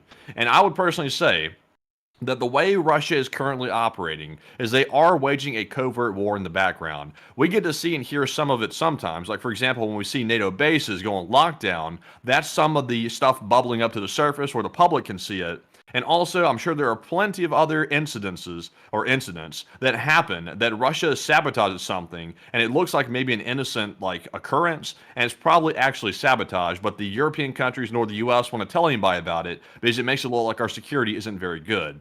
So I'm with the 79%. I think that is Russia's version of basically going to war with the West, is by sabotaging stuff in mass. But Enforcer, what say you? I would have to say that, in my opinion, Russia certainly is waging a covert war, like when they tried to attempt an assassination of the Rheinmetall CEO. So I would 100% believe that they are, and so I hope that that does. I hope that does address that incredibly well. And with that, it's time for us to get on into those questions. So what kind of questions do we have, Matthew? All right, so moving back to our super chat segment here, we have our first one from Anonymous, who's a longtime channel legend, long-lasting legend, who puts in a $28 donation. And thank you very much, Anonymous. They said, do you care to comment on Zelensky's speech at Ramstein? And thanks for working through a painful headache. And I thank you so much for the support. And thank you so much for appreciating me getting through this headache. We run the stream 6 days a week, hell in our high water. We do it because we want to. And so, and also we do it because we're dedicated to actually keeping a schedule, unlike other people who do this. And so, I wanted to make sure, even if I had a headache, we were going to be here tonight and hopefully running a stream. And I thank you so much for appreciating that, Anonymous. And also, I do not have a comment to make on Zelensky's speech at Ramstein, because I do not know what the speech was about. I don't get to watch Zelensky speeches every single day. Most days, I'm usually pretty busy in the background, or if I'm not busy, I'm usually trying to make sure to just, keep myself above water, really, and make sure that I don't get too worked or overburdened any day in particular, because when it's never ending 7 days a week, you kind of have to make sure to pace yourself. You can't look at everything all day every day, because at that point you end up getting worn out a lot quicker, because you literally live, breathe, and eat every day about that stuff. So I haven't been able to see it to really make a comment on it too much. But Matthew, did you see it? And remind me one more time, what was the topic? Zelensky at Ramstein. So I don't think I saw Zelensky at Ramstein. I saw him in Italy the other day when he was giving that speech, but I didn't see the one from Ramstein. I also didn't see any Twitter footage on that either, so I didn't come across it. Yeah, I didn't, unfortunately, see it either, Anonymous, so I would largely have to declare ignorance on that for the moment, but I do thank you so much once again for the support and helping this channel to keep on running. And someone just said overstimulated, overworked is the best way to describe it, because someone said that's the tism. No, not really, because you see, the thing is that you end up getting burned out. Like, to be honest, like with a really bad headache and everything, I feel really burned out tonight, but I'm still here. If I had any sense, I wouldn't run a show tonight, because I feel like garbage. I really felt like garbage all day. Like, not like an emotional side of things, just really like a health side of things. I haven't really been feeling that hot lately. Every day I wake up at this point, I'm just feeling exhausted from the moment I wake up, no matter how much sleep I get. And also the bad headache doesn't really help a lot with it. So that's kind of something that I'm talking about there, is that I don't want to sit there and not only feel crappy, like physically, but also mentally, just endlessly focusing on trying to work on the Ukraine war stuff. Sometimes it's nice to sit back and try and like play a video game or do something else, although honestly I haven't really felt that well to be able to go out and do things like I normally do, like go shooting at the range or something. I haven't really done that in a couple of weeks because I haven't really felt that hot. I've been kind of keeping that on the down low, even for Matthew and everyone else, but I haven't been feeling that great physically for a couple of weeks now. But anyways, with that, I hope that does address that well. Big thanks to you once again for supporting Anonymous and helping this channel to keep on running. And with that, we are on to the next one. All right, so our next one here is going to go to, let me reorganize the spreadsheet real quick. This one's going to go to Purple Gerbil, who puts in a $25 donation. And thank you very much, Purple Gerbil, for that support. They said, take one from the chat, and LSA forever. Hey, and thank you so much for the support, Purple Gerbil, and helping this channel to keep on running. An absolute legend. I thank you so much for being here with us tonight and supporting this channel and helping it to keep on running. And we will make sure to get a live chat question in your honor. And of course, long live the Lee Spring Army. And so with that, what do we got, Matthew? So this live chat right here goes to Cat's Game, who says that do you guys think that World War III will start? And as an American citizen, should I be worried? As an American citizen, I would never really be that worried about that, because if it did, we would be on the winning side, so no reason to really worry about that too much. As far as a world war starting, I'm doubting it. It's a very tense and uncertain time in the world, but a world war breaking out is unlikely, because for a world war to break out, the major powers would have to go to war, like China and America, and everyone knows that at the end of the day, someone's going to lose badly enough. It's not going to be us. They're going to lose badly enough that they have to use nuclear weapons, which means we're going to be using nuclear weapons, and no one really wants to go down that route. So I would say the chances of an actual world war happening is fairly slim. And also being worried about it, I wouldn't be that worried about it. Sometimes we have to do things as well. Like, every war isn't bad. Like, if we were always scared and worried about war, we wouldn't have defeated Nazi Germany. We would have never gone into World War I and defeated Imperial Germany and all of the evil powers that existed then. We wouldn't have gone to war.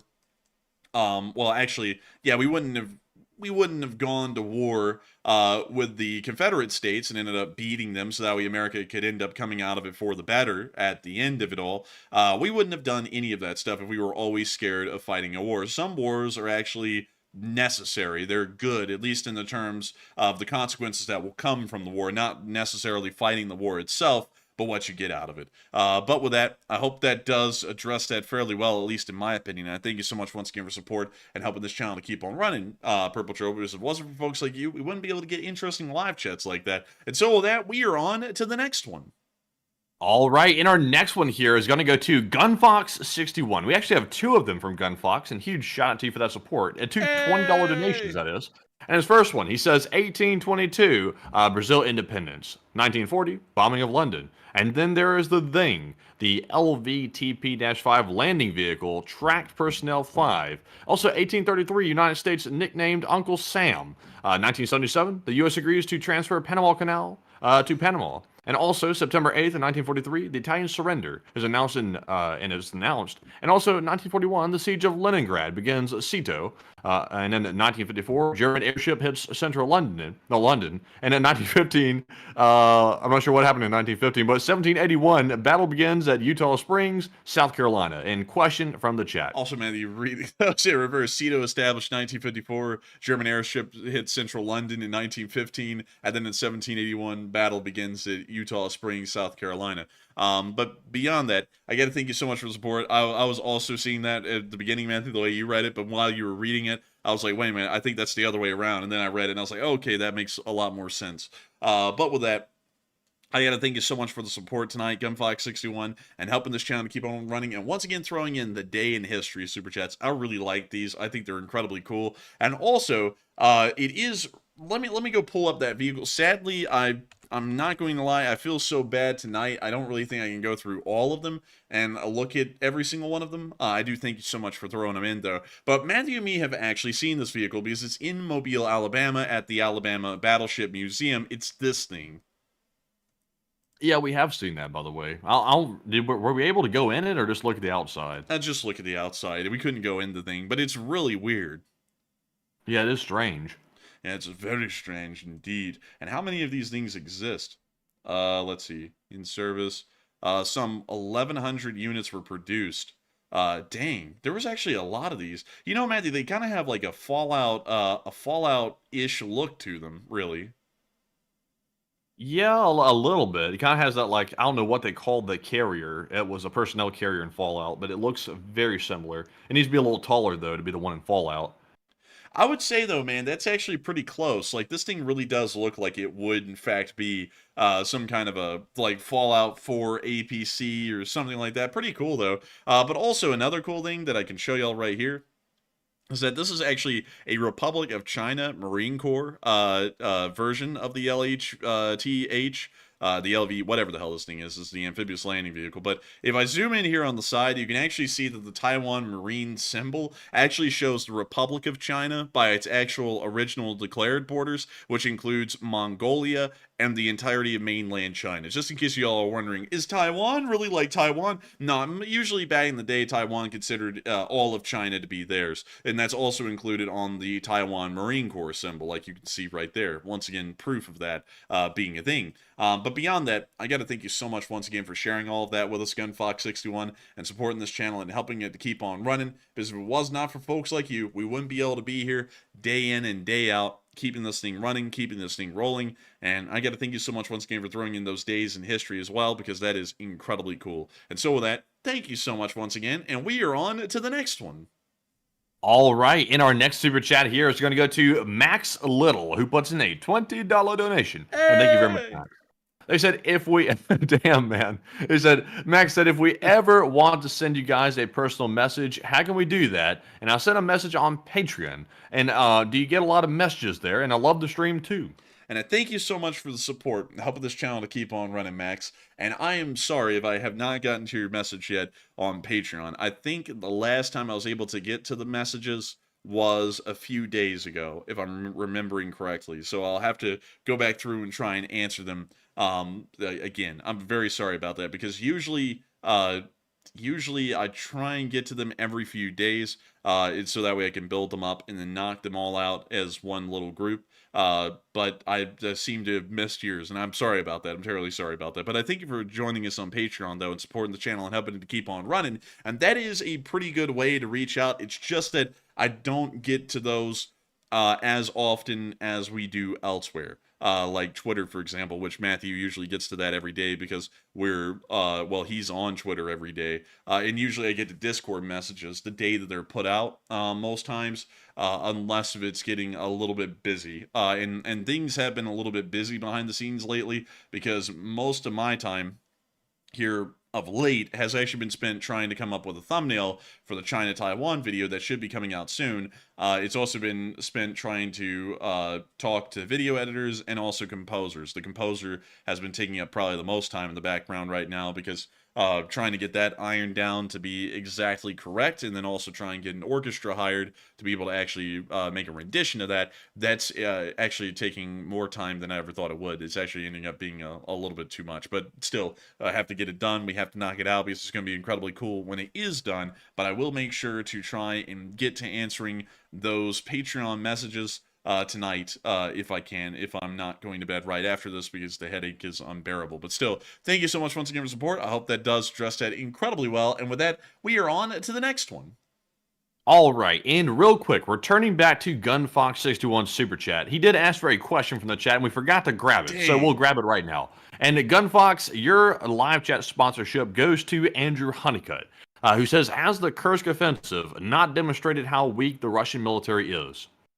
The Kursk offensive has shown that the Russian military is incredibly weak, because the Ukrainians were able to gain a large amount of ground. So yes, the Ukrainian offensive into Kursk has shown that the Russian army is fairly weak, and a large amount of their combat power is currently concentrated inside of the Donetsk Oblast. And so with that, I hope that does address that the best I can, and thank you once again for sponsoring that live chat, GunFox61, and helping this channel to keep on running. Sorry that we missed that a second ago. And with that, we are on to the next one. And this one goes to Barry Woodward, who puts in a $20 donation. And thank you, Barry, as well, for that support. Hey! He said LSA's stronghold is not based on YouTube. LSA sustains amongst itself. And Slava LSA. And long live the Lee Spring Army. And I got to thank you so much for the support, Barry Woodward, and being a part of this Lee Spring Army, because tonight we ensured that the proof is in the pudding. The Lee Spring Army will truly never die. An absolutely crazy thing to think about, but the Lee Spring Army at this point is a immortal group. Like it cannot die. The momentum behind it is so good that we could end up having a stream literally crap itself with about 6,000 people on. And then we can start a stream right after that, and then we still end up getting 9.1 thousand people here tonight. That is absolutely crazy to see. That's absolutely insane to think about, and it really is showing that the Lee Spring Army will literally never die at this point. It will always be around forever and ever. And so with that, thank you so much once again for support and helping this channel to keep on running. I hope I addressed that incredibly well. And with that, we are on to the next one. All right, and this one is going to go to Scott Haskins, who puts in a $20 donation as well. Thank you, Scott, very much. He said, thoughts on why the AFU does not send a few drones daily to impact various key railroad track sections, and that they are easy to fix, but also easy to launch. And plus, you get sitting duck trains for a few hours to play with. And that's an interesting question, Scott Haskins. I think the reason why is because the explosive mass in a Ukrainian drone may not necessarily be enough to destroy both rails, because if you're trying to hit railroads, you have to hit both railroad ties, and the damage caused by hitting one of them would not knock out the other easily.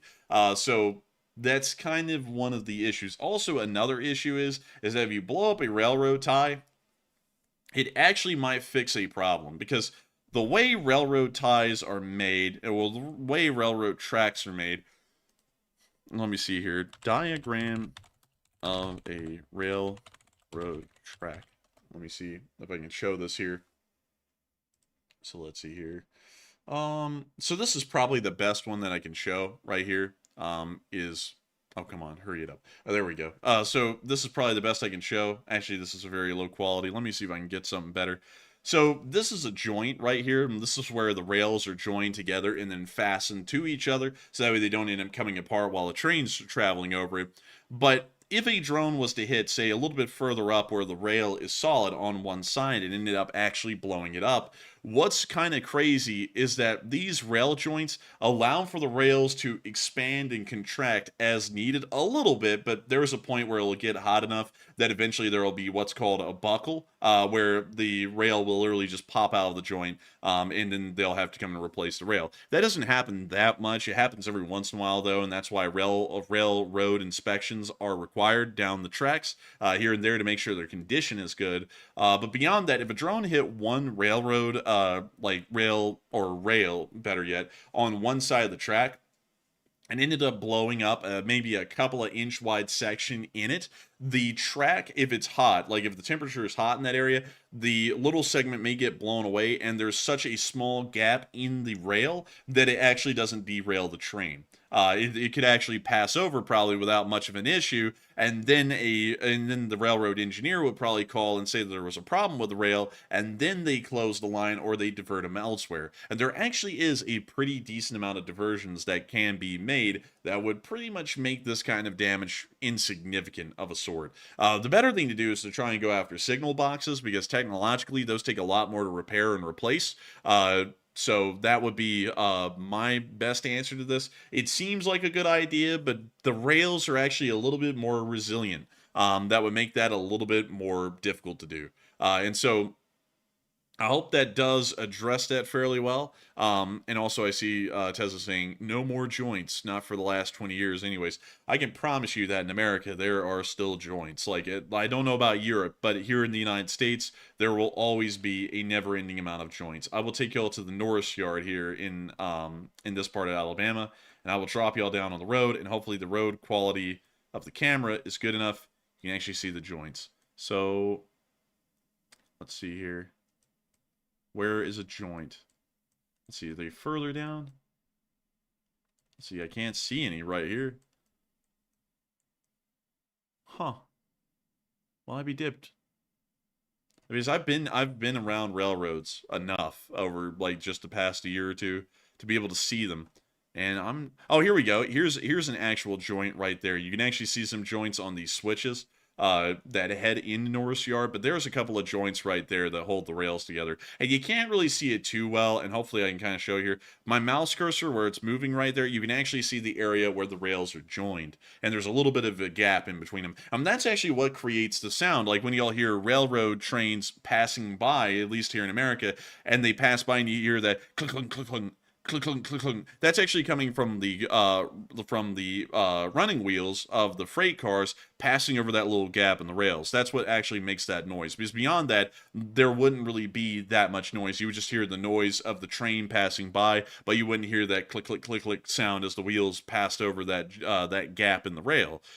So with that, I hope that does address that fairly well. But also the Norris Yard's really cool. This is actually the Norfolk Southern Yard that's here kind of like in the Birmingham metropolitan area. You can actually see the yard down there. This is the main line that passes right by it. But pretty cool stuff actually to talk about. There's loads of rail yards around Birmingham. Each one is actually owned by a different company. This one's by Norfolk Southern. This one up here, if I remember correctly, is the CSX yard. Or it's actually a little bit more north than that, I think.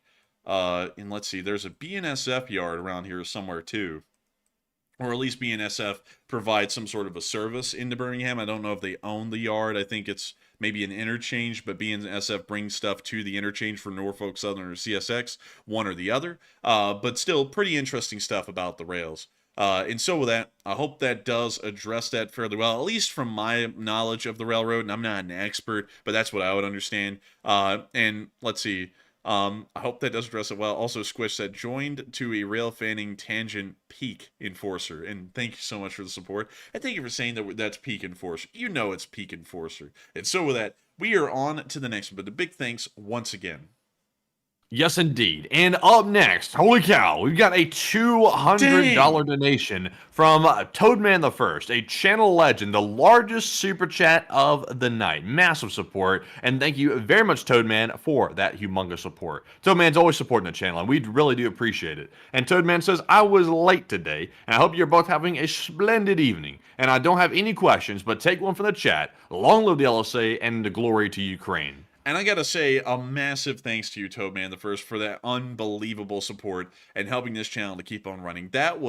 That's actually crazy right there. That is huge support. And I gotta thank you for being a massive supporter on Patreon and also throwing in massive support here on the stream. And I gotta say, better late than never. That's always the answer. I'm always happy to see people here, whether it's right on time or literally at the end of the stream. I'm always just happy to see that people clicked on and were watching. And I gotta thank you so much for being here with us tonight, Toadman the First.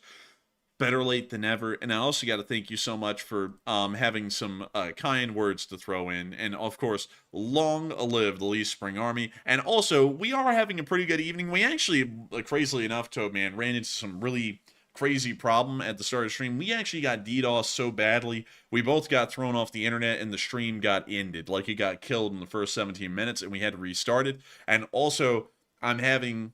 and I'm not saying this is an exaggeration, probably the worst headache I've had in months. It's insane. I took headache medicine for it, and it didn't even do anything. That's how bad the headache is. But I still thank you so much for support. Beyond that, it's been a really good night, and everyone's been enjoying the stream so far, and it seems like everyone's been enjoying it. So it's been a really good night beyond that. But still, huge thanks to you so much once again for support and helping this channel to keep on running. And thanks to your support and folks like you who really enjoy this channel, the Lee Spring Army will never die. And we will make sure to take one from the chat. So what do we got, Matthew? All right, and this one from the chat is going to go to, let's see here, John Albrecht, who says, does Turkey's statement coincide with Ukraine's statement about the missiles that were sold to Russia? I don't think it does, if I remember correctly. Matthew, do you know any additional information about that? Well, let's see, does Turkey's statement coincide with Ukraine's statement about the missiles that were sold to Russia? I'll be honest with you. Are you talking about Turkey selling missiles to Russia? Because I'm not sure about that one. I know Iran just gave some missiles to Russia, but not Turkey. Yeah, that's how I was understanding. I thought he was asking that if Turkey sold missiles to Russia. I was like, I don't think so. It's like, I don't know anything about that. I know that Iran's offering to sell missiles to Russia. They're not selling them right now, but they made the offer. So maybe it coincides with that. I wouldn't really know for certain. And also, it'd be really stupid for Turkey to distance itself from the West, considering that Iran and Russia are ramping things up and not really in a pro-Western way. And so with that, I hope that does address that live chat fairly well, and I thank you once again for sponsoring that live chat, Toadman the First, and helping this channel to keep on running. And with that, we are on to the next one. And our next super chat here is going to go to, let's see, Born in Ukraine, who's also a longtime channel legend, old guard, by the way, and puts in a $20 donation. And they said, dehydration versus coffee withdrawal headache, question mark. Feel better and non-inflammatory something fun. And thank you so much for the support and helping this channel to keep on running. Hopefully, we can use more Advil after the stream to quell this. We can. I already took as much Advil as you can in a couple hours without causing yourself some organ damage. But let's see, it's not coffee withdrawal because I had my coffee. I don't know what it is. I kind of tapped on this a little bit earlier, talking about another question kind of on that topic. But it's, I don't know. I just haven't really been feeling that great lately. Like, usually I feel pretty all right. Like, I feel fine really most of the time. Really all the time. And I'm saying that not mentally, like physically. Like, mental stuff you just have to overcome. But physical stuff, that's what kind of wears me down a little bit. But I haven't really been feeling that hot for the past few weeks. Like, I've always felt exhausted, just felt tired and worn out for about maybe 2.5 weeks now. It doesn't matter how much sleep I get. Like I've been like, okay, maybe if I get 8 hours of sleep, I'll feel better, and I don't. Or I'll get like 6 hours of sleep, and I don't feel better. And usually that's like the one thing I can regulate. And, you know, I drink plenty of water. I'm eating good food these days. You know, it's like much better than, you know, just processed junk. It's actual food. And still, for some reason, I don't really feel that good physically. Like That's actually entirely mental, what you just described right there. That's actually entirely a mentally driven thing. You know, if you have burnout or so like psychological things like that, it can actually manifest itself in physical symptoms. And you may not recognize it or know it until like a week or a few weeks down the road after you like take a vacation or a break. And then you realize, oh, damn, that was actually like a psychological thing. And I just needed to like, go and like reset to fix it. I don't believe in that bull hockey, Matthew. This is probably something physical for sure. I don't know what it is. It's probably like I'm not getting enough vitamins or not eating something that I need to eat or not sleeping enough. Maybe I just need to sleep for like 12 hours or something. Maybe that'll make me feel better. I'm not really sure. But I'm never really into the idea that anything mental could lead to something physical like this, like a really bad headache like this. Like this is just a headache, you know. That is, you know, that's kind of my take on it. I never really am one to think that mentally you can inflict things on yourself physically, because I get to work. I love what I do. I enjoy doing this job. Absolutely love it. And I love it to pieces. So I wouldn't be sitting there and being like, oh, it's a slog, because I really do like what I'm doing. But with that, It's involuntary. That's the catch, though. You're not causing yourself to feel a certain way. You just feel that way because of things sometimes out of your control, and then your brain starts sort of like, you know. And also, you're describing things like, for example, no matter how much you sleep, you feel tired anyway. I'm not saying that you're depressed or anything like that, but that's technically a symptom of depression when you go through something like that, or also burnout as well. And you've been describing how tired you are from like needing a vacation. That's basically textbook burnout. Whatever. But anyways, still beyond that, I thank you so much for the support and helping this channel to keep on running. And it's not coffee withdrawal, it's not dehydration, but I still thank you so much once again for wanting me to feel better. And thank you for the support and helping this channel to keep on running as well. Because if it wasn't for folks like you, we wouldn't be able to keep this channel running and make this thing possible. And so a big thanks to you once again. I hope that does address it incredibly well. And with that, we are on to the next one. All right, so jumping into our next super chat here, this one goes to William Watson, and thank you very much, William, for that $20 support. He said, "I'm not an old guard due to being so late to join the LSA, and would you allow me to be new guard? And you fellows do a great job on the coverage of what's happening in Ukraine, and thank you, William, and long live the LSA." And long live the Lee Spring Army, and thank you so much once again for the support and helping this channel to keep on running. And everyone is a new guard that isn't an old guard. Like I don't really know. Usually we call everyone that's not an old guard a soldat, but you can really call yourself a new guard or anything you'd really want, because there are no real titles ironed down for everyone that isn't an old guard, to be entirely honest.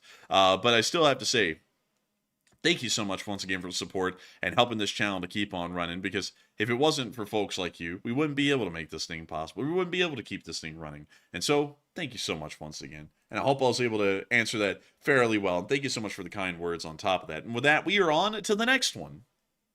And our next super chat here is going to go to Mr. Toggle, who puts in a 20. And thank you very much, Mr. Toggle, for that support. Excuse me. And he said, "Keep the content coming, and LSA for the win."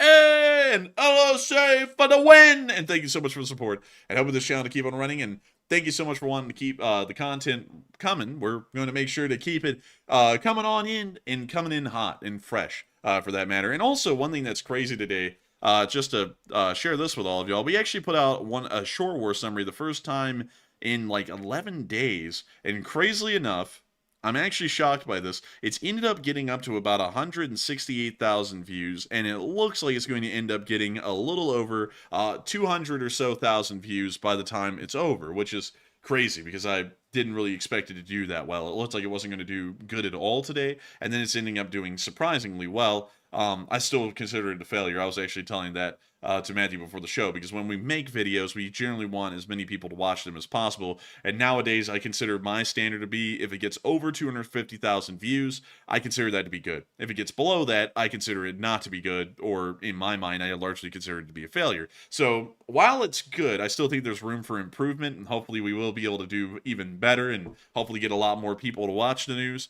But I still thank you so much once again for support and helping this channel to keep on running, because folks like you help to ensure us that the content keeps on coming. And so with that, thank you once again, and we are on to the next one. All right, and our next one here is going to go to William Watson. I think this is William's second super chat of the night, and thank you very much, William, for that $20 support for the second time. He said, ginger root tea fund for headaches. And thank you so much for the support, William Watson. And we will look into the whole ginger root tea, for headaches. I don't really drink tea a lot. Usually, like, my main drinks are water and milk. And not really that much milk nowadays. It's mostly just water. But still, I will look into the tea thing, because it doesn't sound that bad. It actually sounds kind of tasty of a sort. But still, thank you so much once again for support. I hope that does address that incredibly well. And with that, we are on to the next one. Thank you so much once again. And we just got a $20 super chat with no comment attached from Charles Watson. And thank you very much, Charles, as well for that support. Thank you for supporting our work. We don't know what you were thinking because you didn't put in a comment, but we appreciate that support. And Enforcer, what say you? And I thank you so much for the support, Charles Watson, and helping this channel to keep on running. It didn't throw in a comment, but the support means a lot and helps this channel to continue to be possible. And so a big thanks to you once again. I hope that does address that incredibly well. And with that, we are on to the next one. And our next one here goes to Live Laugh Toaster Bath, who puts in a $15 donation. And they said, good evening, Enforcers, and good evening to you. Oh, and it said, it's my day off, so live stream day over a few drinks. Oh, some drinks. What drink, I wonder? But take one from the chat, please, and LSA. It's not that gin and juice, is it? I'm just kidding. Whatever it is, I hope you're having a fun time. And I thank you so much for the support. And also, I hope you're having a fun day off today. It's always good to have a day off. Most people have the weekends off. I forgot what a day off is, to be entirely honest, because Mondays are partially a day off, kind of, sort of, because like when it comes to making videos, because we have to make videos 7 days a week whenever there's news, this Monday is my Monday, because today is Saturday. Today was my day, so tomorrow's Matthew's day, and then my Monday is only kind of like half free, sort of, not really, because I have to make a short war video, and then also I have to do some other stuff too that largely takes up the rest of the day. But beyond that, I do have to say, I hope you're enjoying your off day. I kind of forgot what an off day really is. I think Matthew and me both forgot what an off day really is. But still, thank you so much once again for the support to help this channel to keep on running. And we will make sure to take one from the chat. So what do we got, Matthew? So this one from the chat is going to go to Angel Hernandez, who says, do you think Turkey is doing this dumb thing because they want to take their land from Greece and they see NATO as weak? Oh, if they did that, we'd kill them. Like if they tried to take land from Greece, because we're not going to have a Neo-Ottoman Empire roaming around down there and do nothing about it. We would beat them silly. I know that for sure. But maybe that's what they're thinking in the back of their head somehow, some way. But that would be a really stupid and asinine thing to think. Maybe so, though. But with that, I hope that does address that live chat well. And thank you once again, Live Laugh Toaster Bath, for sponsoring that live chat and helping this channel to keep on running. And with that, we are on to the next one. And our next super chats are left without comments. We have one from Jason Carney, who put in a 15, and also one from DR Tops, who puts in a 12. And thank you very much, DR, and also Jason, for that support. And I wish there was a comment to address, but we don't have one, sadly. But of course, we appreciate that support. It helps keep the channel running. And we also have an $11 super chat from Nocti Silva. And thank you, Nocti, for that support as well. They said, Enforcer Matt, you must have hit a nerve somewhere. And Russia's declared war on social commenters. And does this affect you in any way? Because I'd be scared shitless. Honestly, though, here's my thing. If they want to get you really badly, they can get you. That's the truth of the matter. But I'm not begging to get sniped or something like that by the Russians. But at the same time, I'm not a coward either. I'm not running off to a corner. So if someone wants to try something, take your best shot. And I hope you get me, because otherwise it's going to get ugly. But Enforcer, what say you? And I thank you so much for the support. That's actually a really good question. Kind of like Matthew. I'm not like begging him like hit me, like anything like that. But at the same time, I'm not really that scared about it either. Because here's one thing I'll say, like, I'm a big fan of pro-American and pro-Western interests, but if I know anything, it's that the FBI and the CIA would not be there to stop some sort of an assassination on Matthew and me. Like, they wouldn't. Makes sense. We're not that important to people, really. We just talk a lot on the internet. But, you know, going off of that, if we ended up getting killed, it is what it is. I mean, that's how I look at it. You can't be scared of this kind of stuff. You can't be scared of living life and doing what you want to do because someone out there might end up killing you. Because if you live your life in fear and you let fear control your actions, you're not really living your life. You're just kind of responding to the threats and the fear that you have around you. And so that's kind of how I go about it. Now I will say this: we have ended up tightening some of our security sided things in the background because of that. I will say that, but we haven't gone out of our way to really like live in incredible fear and terror because of that. Because if they wanted to get us, they are going to get us. They're going to poison something, or they're going to shoot us or something, and that will just be what it is. I mean, if we just ended up dying doing this, then so be it. I mean, you know, I'm not going to sit there.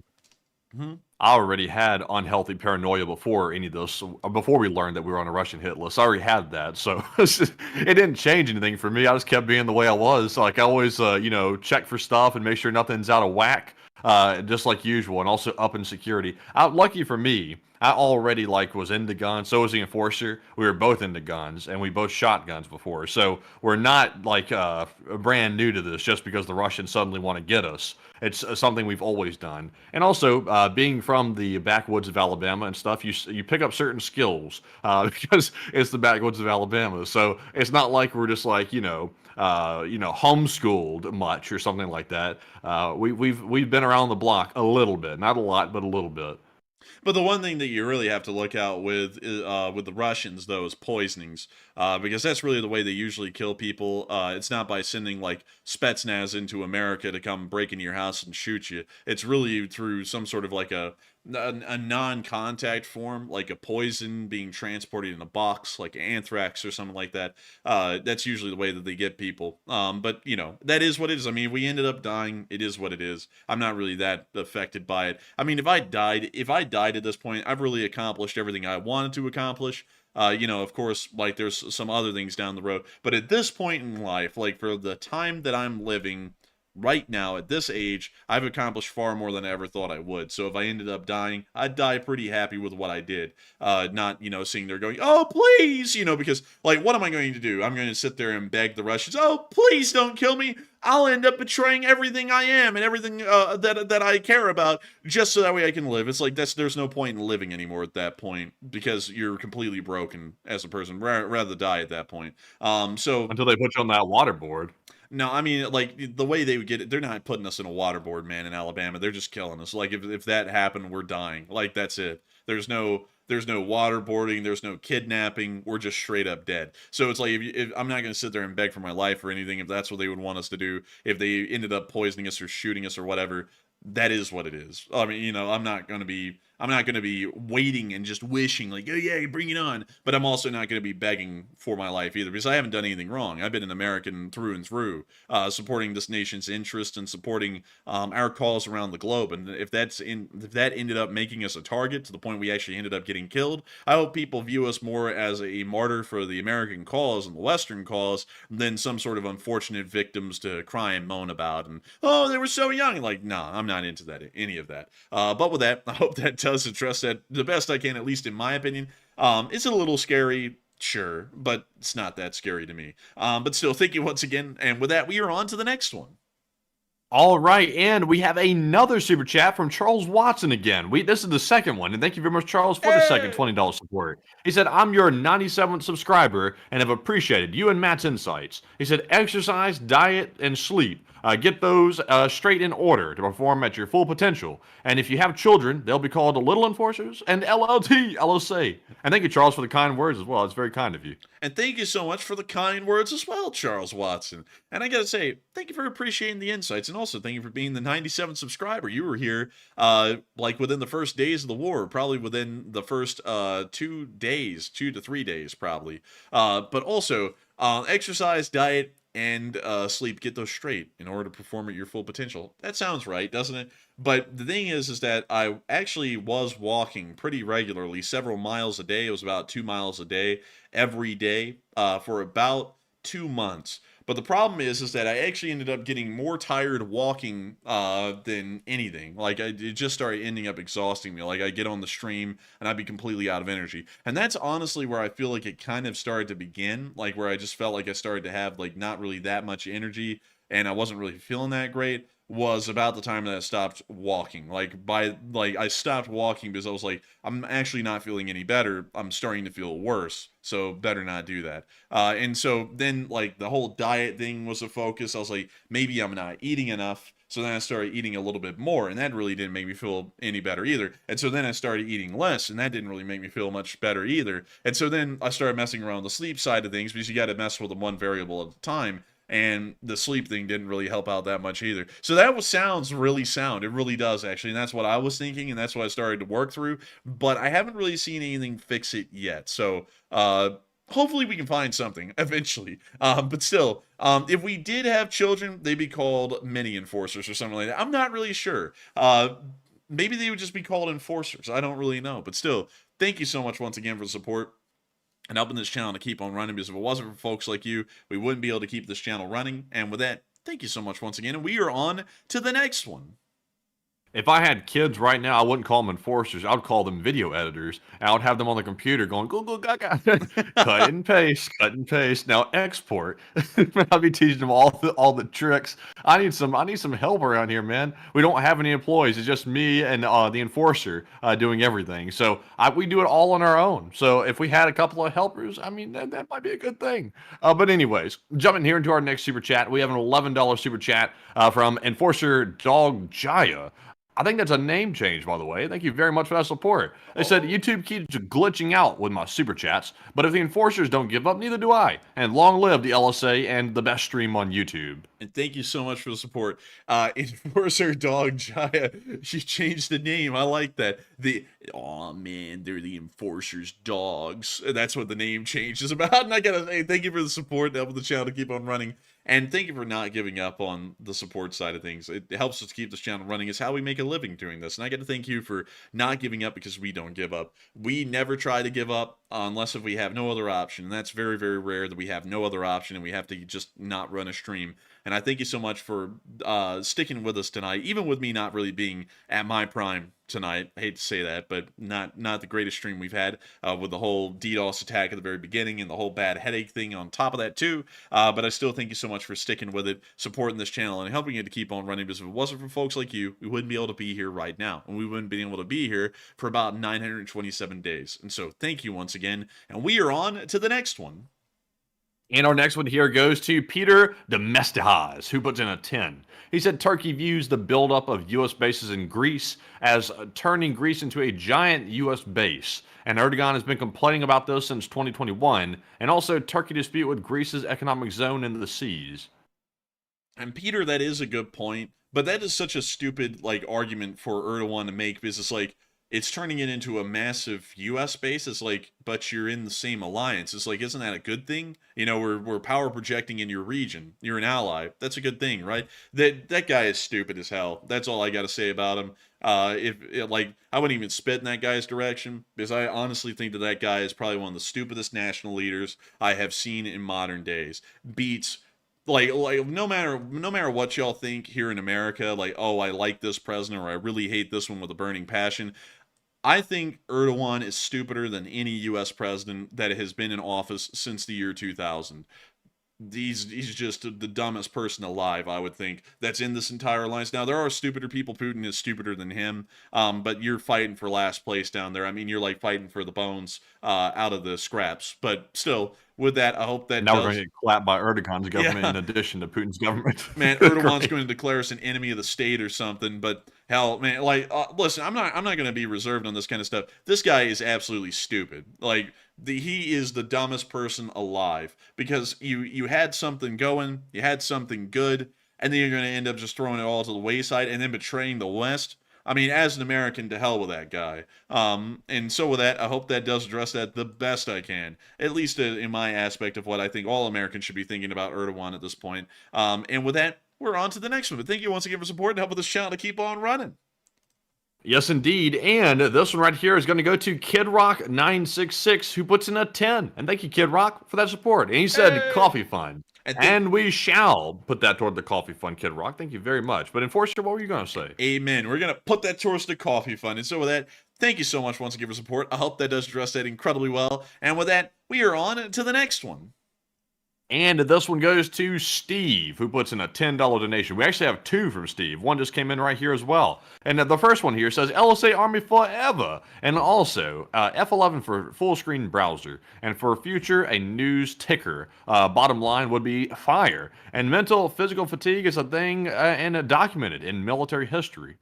And thank you so much for the support, Steve, and helping this channel to keep on running. And I would do the F11 thing, but the issue is that I actually kind of need to see the stuff down there sometimes instantly, like internet connection and stuff, and also to be able to hop over to OBS immediately, because if I cannot do that, if the stream flatlines and it just falls apart, I literally have no way of knowing if everything's full screen, like with the whole F11 thing, which I actually just accidentally did on the other screen. But beyond that, I gotta say, thank you so much once again for the support and helping this channel keep on running. Thank you for the ideas. I would do a news ticker, but to be honest, it's really tacky whenever I see it on other people's channels. And so we've generally avoided doing that because, you know, also that takes a lot of extra pre-production work, and we're already pushing it as is because we create a massive pre-production every single night before the show to then put on the news, and then we have to create a news ticker as well, which it sounds good on paper, but probably would end up looking tacky in practice. But still, thank you so much once again for support and helping this channel to keep on running. It is folks like you who help to make this thing possible and help us to keep this thing rolling. And with that, we are on to the next one. And the next one from Steve said, please hardwire your internet as it's visible on screen as Wi-Fi. And also he said the F11 thing. And also he said, feel better, Enforcer, and take one from the chat. Thank you for wanting me to feel better. Now, we would hardwire the internet. Problem is, though, is that the router is on the next floor. And so there is no way for us to actually hardwire, because we would have to connect the wire to the router and then get a wire that's hundreds of feet long for both computers, and then run them through the house, down the stairs, into the basement, and then in here. So it would be pretty tough, if not impossible, to actually wire these computers to the internet. Would be nice if we could, but sadly, I think that would be logistically infeasible, and that's why we've ended up having to run Wi-Fi the entire time since we started the stream way back in the day. But still, thank you once again for the support and helping this channel to keep on running. Thank you for coming up with a good idea, though. It's not a bad idea. It's just that we really can't pull it off. But with that, Matthew, what do we got for a live chat? All right, so this live chat goes to, let's see here. We already grabbed one of the live chats. Let's see here. This one goes to Taylor McLean, who said, what do you think about Russia paying those YouTube influencers? Also, by the way, they were not paying the influencers. They were paying the company. But they said yesterday they were against Ukraine. Today they realized Ukraine was our greatest ally. Shaking my head.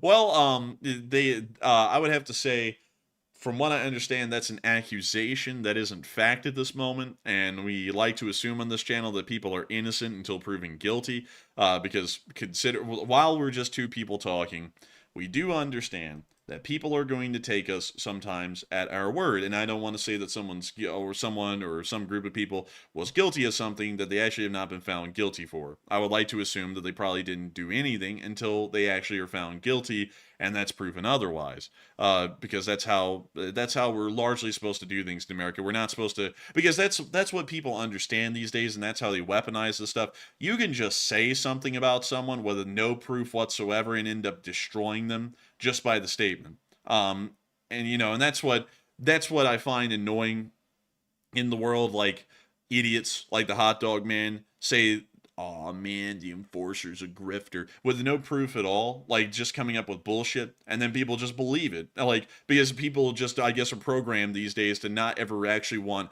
hardcore proof. They just take bullshit and then they run with it, and there's no proof at all of anything. And so I don't want to say that they were getting paid, because I don't really like the guy in question, like the main guy. I think honestly he's annoying the way he talks about things, and also he sounds very uneducated about those topics. He's just saying it because people want to hear about it and they want to hear what they want to hear, so he does that. So I'm not really a big fan of the guy, but at the same time, I don't want to say that any of them were guilty of anything that they actually haven't been found guilty of yet, or were even directly involved in, because like Matthew said, they weren't getting paid. It was a company that was getting paid that they ended up being attached to. So I would have to say, as far as my comment on that, I really want to withhold comment, because, you know, it's just an accusation at this point.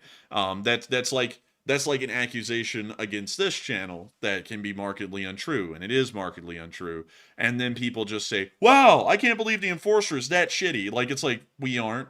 It's like, you know, like, we've made everything as transparent as we can since the start. Many of y'all know that. Like, if you want to support this channel, you give us money. If you want to support Ukraine, you wait for every Sunday and you give as much money as you want there. No one's forcing anyone to give any money anywhere. Like, if you want to give $5,000 to this channel, you can give $5,000 to this channel. And if you only want to give $1 to Ukraine, you can only give $1 to Ukraine.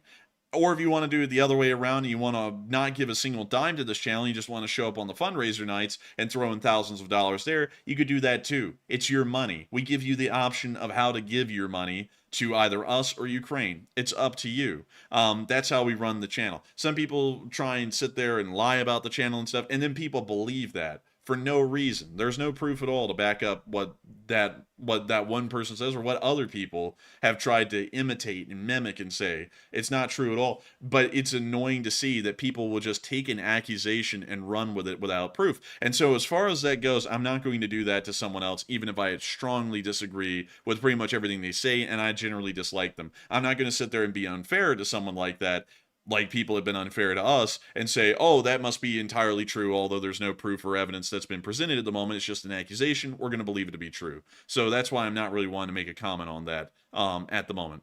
And so with that, Now you know something interesting. I actually looked into this because I was thinking, I was like, is it really illegal for? I'm talking about the whole situation with the company, which was involved with some of those YouTube influencers who were saying things that appeared to be maybe pro-Russian, if you can interpret that way. But this company was allegedly receiving money from Russia in some way or another. And then they were distributing that money to some of their clients, which happen to be some of these podcasters, allegedly. But something interesting, though, is that's actually not illegal, believe it or not. What is illegal is not registering under the Foreign Agents Registration Act, which is called FARA. It's a form you have to go fill out on the internet, on a government website, on the DOJ's website. If you fill that out and you disclose the fact that your company is receiving money from a foreign government, which is designed to basically change the opinions of U.S. citizens, that's actually legal. I didn't know that because I had to research it yesterday. I was like, is that actually like a legal way to do that? And there is. If they register, then they're free to do that, pretty much, with some, I think, like a few minor caveats. But it's wild. Like, they can actually just go and like spew propaganda if they want and be funded by the Russians as long as they fill out the form. But it sounds like, based on the allegations, it sounds like that form maybe wasn't filled out, which is what they got them on. So sort of interesting, a bit of a technicality there. But Enforcer, did you know that? I actually didn't. Like, after you started to explain it, I think I heard some about that, like that in the past, but I didn't know it to that depth. Yeah, I found that interesting. I thought maybe it was illegal all the way around for a foreign government to fund like a propaganda campaign. I thought that was illegal, but actually it's not. You just have to disclose it. Yeah, that's pretty weird. Like, you would think that just wouldn't be allowed, you know? Like, but apparently, if you have the money, as long as you tell the government, hey, I'm a foreign agent spreading propaganda, you can just do whatever you want. Yeah, and the weird thing is, FARA, which is the Foreign Agents Registration Act, it was enacted like back in like 1940 or 1938 or something like that, a long time ago. And it was enacted because they were trying to counter Nazi propaganda, and that's what it was used for. It was enforced for a little while, and then it sort of went dormant for a while, the whole act. And about 4 or 5 years ago, all of a sudden, FARA came back into enforcement power. very, very forcefully, actually. It's been prosecuted quite a bit in the last 5 years recently. But until then, it was dormant. And now they're using it against this company here, which was allegedly receiving money from Russia. So very interesting. It's actually very fascinating to like read the history of that because it started a long time ago. Huh. That's pretty wild. Yeah, I'll have to read about that a little bit more, probably after we get off air. But still, with that, I hope that does address that the best I can, at least why I'm not wanting to make a comment at the moment. If they're found guilty, I'll make a comment then. Well, if anyone's found guilty, I'll make a comment then. But I don't really want to make a comment blasting people for something that they may have not done. This company may have not done, and we don't know. But anyways, with that, I hope that does address that fairly well, and we are on to the next one. All right, and our next super chat is going to go to Live Laugh Toaster Bath. Once again, he puts in an 8 and says, and to think, I was about to pour a wild turkey. Oh, pouring that shit down the sink. Ha ha ha ha, LSA. Oh man, and you know what? This year I wouldn't get a turkey for Thanksgiving. I wouldn't. I'm just kidding. That's really stupid not to. Like, if you like turkey, get a turkey. Like, the turkey bird has nothing to do with the country. Please don't be one of those people. I beg of y'all. Like, please. Like, you know, I don't like Germany, so I'm not drinking beer. It's like it's made in America. It's an American beer. Like, you know, that makes no sense. But anyways. I hope that doesn't address that. It's a little side note fairly well, but still pretty funny joke right there, and I appreciate it, Live Laugh Toaster Bath. Thank you once again for support and helping this channel to keep on running. And with that, we are on to the next one. And this one goes to Jason Curling, who puts in a $6 donation. And thank you, Jason, as well, for that support. He said, I heard the weapons Ukraine hit were stockpiled North Korean missiles. Is that true? And thank you, and LSA. I love how people put that stuff out there, because I heard that today. The reason why I didn't say that in our stream is because how the hell do we know? What we see is a giant ammunition fire. And that's it. Like, we don't see fine details of the kind of missiles that are blowing up, or if they're even missiles, they could just be artillery shells for all we know. Like, I don't know. It's possible that it could be, but the people who were putting that out there like fact today, it's like there's no way in hell to actually know that, because we didn't get to see any of the ordnance in that place before it blew up or while it was blowing up, and I haven't. So I cannot confirm that. But there's a possibility. It's just that we can't say that with certainty and fact. And so with that, I hope that does address that well, and I think it wants to give her support. Good question though, because I saw that too today, and there's really no backup for that beyond just like the random rumor statement. But with that, we are on to the next one. All right, and this one right here goes to Neil Vizanot, who puts in a 5. And thank you, Neil, as well. He said, I can't stay tonight. I got an early morning tomorrow, and long live the LSA. And long live the Lee Spring Army, and thank you for the support, Neil Vizanot, and helping this channel to keep on running. And long live the Lee Spring Army. And I hope that you have a good night's sleep, and I hope that you get up and get at it early tomorrow morning. And so with that, thank you once again, and we are on to the next one. And this one goes to Not For One Yet For All Ukraine, who puts in a 5 and says, just a lurker wanting one from the chat. And look out for the person who needs help next to you. And thank you so much for the support and helping this channel to keep on running. Thank you for being one of our lurkers. And we will make sure to take one from the chat, and we will look out to the person next to us, which would actually be Matthew. And so with that, what do we got for the live chat, Matthew? All right, and the live chat goes to AF Kaplan, who says, if it is confirmed that Iran has sold Russia cruise missiles, do you think the U.S. and allies will let Ukraine do long-range strikes in Russia as a result? Right now, we're actually entertaining the idea of putting even more sanctions on Iran. I don't know what we can even sanction at this point, but that's what we're saying. So I doubt that we would approve long-range strikes. I think we're just going to try and conduct sanctions on Iran. And so with that, I hope that does address that fairly well. And with that, we are on to the next one. Excuse me. And our next one here goes to CK Bold. Goodness Dang. gracious, excuse me. CK Bold puts in a 5 and says, take a live chat question, and we shall, CK Bold. Thank you very much for that support, and we appreciate it. And we're actually running low on live chats, believe it or not. This one goes to David Kroger, who said, have you heard that the Boeing Starliner is going to change its name to be the SS Minnow? And they will play the theme song from Gilligan's Island when it takes off. I have not heard that, David Kroger, but that is a pretty funny joke, I will say. And so I appreciate that. And I thank you so much once again for support, CK Bold, and sponsoring that live chat and helping this channel to keep on running. And with that, we are on to the next one. And this one goes to Hoodoo, Texas, on Old Guard, who puts in a 5. It says, the U.S. can't make Turkey happy as long as we work with the Greeks or the Kurds, and Turkey hates Greece over Cyprus. And the Turks hate Greece. Greece hates Turkey. That's really gone on since like the dawn of time, really. But that is entirely true, and that's kind of one of the tense points in between the two countries. But still, thank you so much once again for support and helping this channel to keep on running. I hope that does address that incredibly well. And with that, we are on to the next one. And up next, shout out to Pleasath, who put in a 2. And thank you very much, Pleasath, for that support. We also have a 2 from LSA Sergeant Figment, who said, LSA hit that like button. That's an order. Hey, and hit that like button. That is an order. And thank you so much for the support, LSA Sergeant Figment, and helping this channel to keep on running, because it is folks like you who help to make this channel possible. And with that, we are on to the next one. And this one goes to Andrew Honeycutt, who puts in a 2, and says, Russian tricycle tank, the best design ever.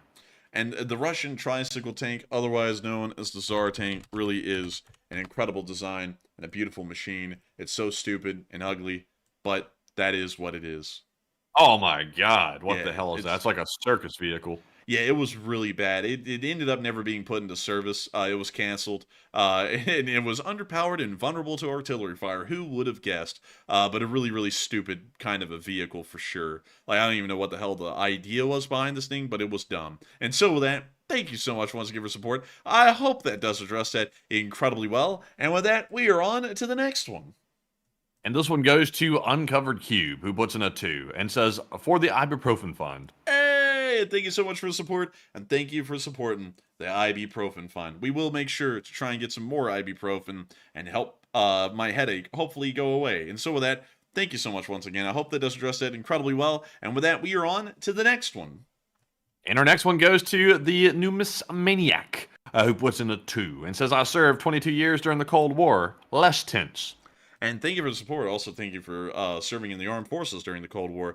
And that's interesting to hear that you believe it was less tense back then, because some people say we were closer to nuclear annihilation during that period than any other so far. And that's interesting to hear that it was less tense then than it is now, according to your opinion. And so with that, thank you so much once again for support and helping this channel to keep on running. And with that, we are on to the final Super Chat of the night. And when I say that, I don't mean it's the final one for now. It's going to be the final one for the night, because I'm actually feeling worse now, so I think it's probably better to start rounding this thing out about right now. But with that, Matthew, what do we got? All right, so real quick, we'll get these 2 right here since they probably didn't get to hear this. Yeah, they didn't we'll get grab the memo. So this one goes to Toadman the First, once again, who put in a $100 donation. Another massive support. Huge shout out to Toadman the First for putting in crazy support tonight. We appreciate it. And Toadman says, I found this funny animation about the Kursk offensive. It's called Russia Without Borders, and it's pretty accurate to what happened. And I thank you so much for the unbelievably massive support, Toadman the First. Not only in the first Super Chat, but this one as well. And that's your 5th Super Chat ever. Big shout out and a big thanks to you. And also, I will try and check that out after the stream or tomorrow. But of course, we can't really show it on stream because someone may have a problem with copyright with that, like the person who made it. And also, I'm feeling rather horrendous right now. Like, I'm actually feeling lightheaded on top of the headache now, too. So, with that, thank you so much once again for support and helping this channel to keep on running. And I will check it out, and I will try and leave a review on it if I can. And so, thank you so much once again. Hope that does address it incredibly well. And with that, we are on to the next one. And this one goes to William Watson, once again. And he puts in a 20. And thank you, William, once again for that support. He said, damn sanctions. Glassing gets more attention. Oh, yeah, it does. It does, for sure. If you glass somebody, that's going to be on the news, the nightly news. But if you sanction somebody, it's just going to be like a passing reference, like, nah. But anyways, Enforcer, what say you? I gotta say, thank you so much for the support, William Watson. And I would agree with you. Glassing does get more attention, and that's why we got to start glassing them. Sometimes you just got to go up there and grease them. But beyond that, I got to thank you so much once again for the support and helping this channel to keep on running. I hope that does address that incredibly well. And with that, we are on to the next one. And this one goes to Teslands, who puts in a 5 and says, thank you, Enforcer and Enforcer Matt. If it wasn't for 2 people like you, there wouldn't be no channel like this put together. And LSA, thank you, Teslands. Very kind words. That's more than we deserve, honestly. Thank you very much. That is incredibly kind. And I got to thank you so much for the support, Teslans, and saying that. you know, if I guess that's true. I suppose it's true. I'm sure there would have been a channel like us out there somewhere if we weren't here. But still, thank you so much once again for support and helping this channel to keep on running, because it is folks like you who help to make this thing possible and help us to be able to keep this thing running. And so thank you so much once again. And with that, we are on to the actual final super chat of this night, and then we're going to be getting on, I think, into the last live chat question we have. I think we only have one left, and we do, and then we're going to be rounding out the stream. And so with that, what do we got, Matthew? And this last super chat goes to Elka Sir, who puts in a 2 and says the trigonometry to find Russia is the something, something, something. I can't read that because I can't read Russian. And they put the winky face.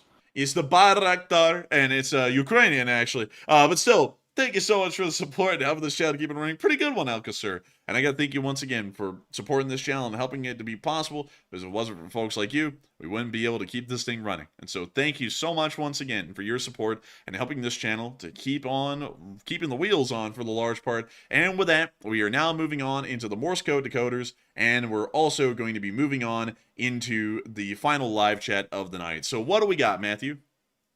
All right, so the Morse code decoders tonight were Cliff Simonson, Mark Hodges, Earl Benu, Kevin J, Paul Schultz, David Millsaps, Her Royal Fluffiness, and also Arabelle Garbo, who said Morse code today says Russia is losing ground they just took, looking like they are really invincible and legendary, not 73s.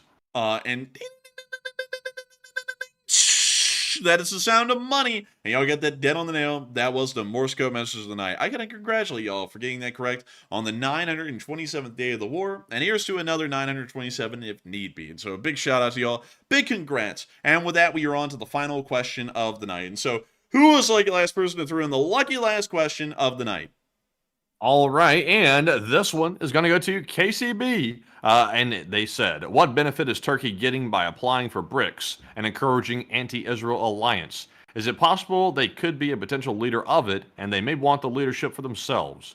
That's probably a possibility of what they're looking at in their own decision-making circle. It makes no sense because they're giving up a lot of benefits that they're getting from the West to really get none in return from anyone else. But that's probably what they're considering. And so with that, I hope that does address that fairly well, at least in my opinion. Kind of a short answer, but my head is hurting so bad I don't really think I can think long enough to get a good answer out. And so with that, we have reached the end of tonight's stream. I've got to thank all of y'all once again for watching. It's been an absolute honor. I don't even know how the stream went so well, considering that we had such a big problem at the beginning with the whole DDoS attack. But I thank you all once again for watching.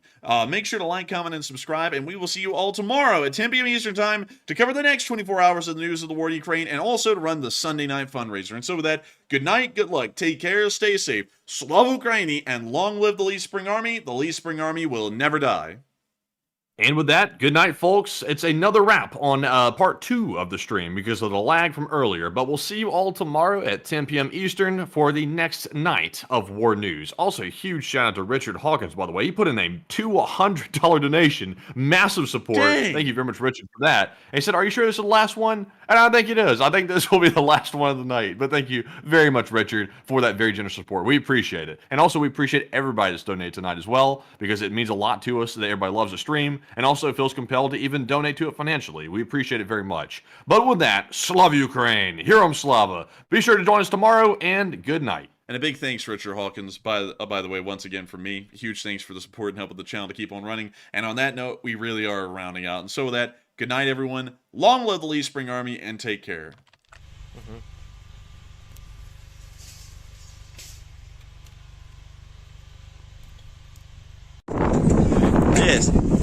The Lee Spring Army sends its regards.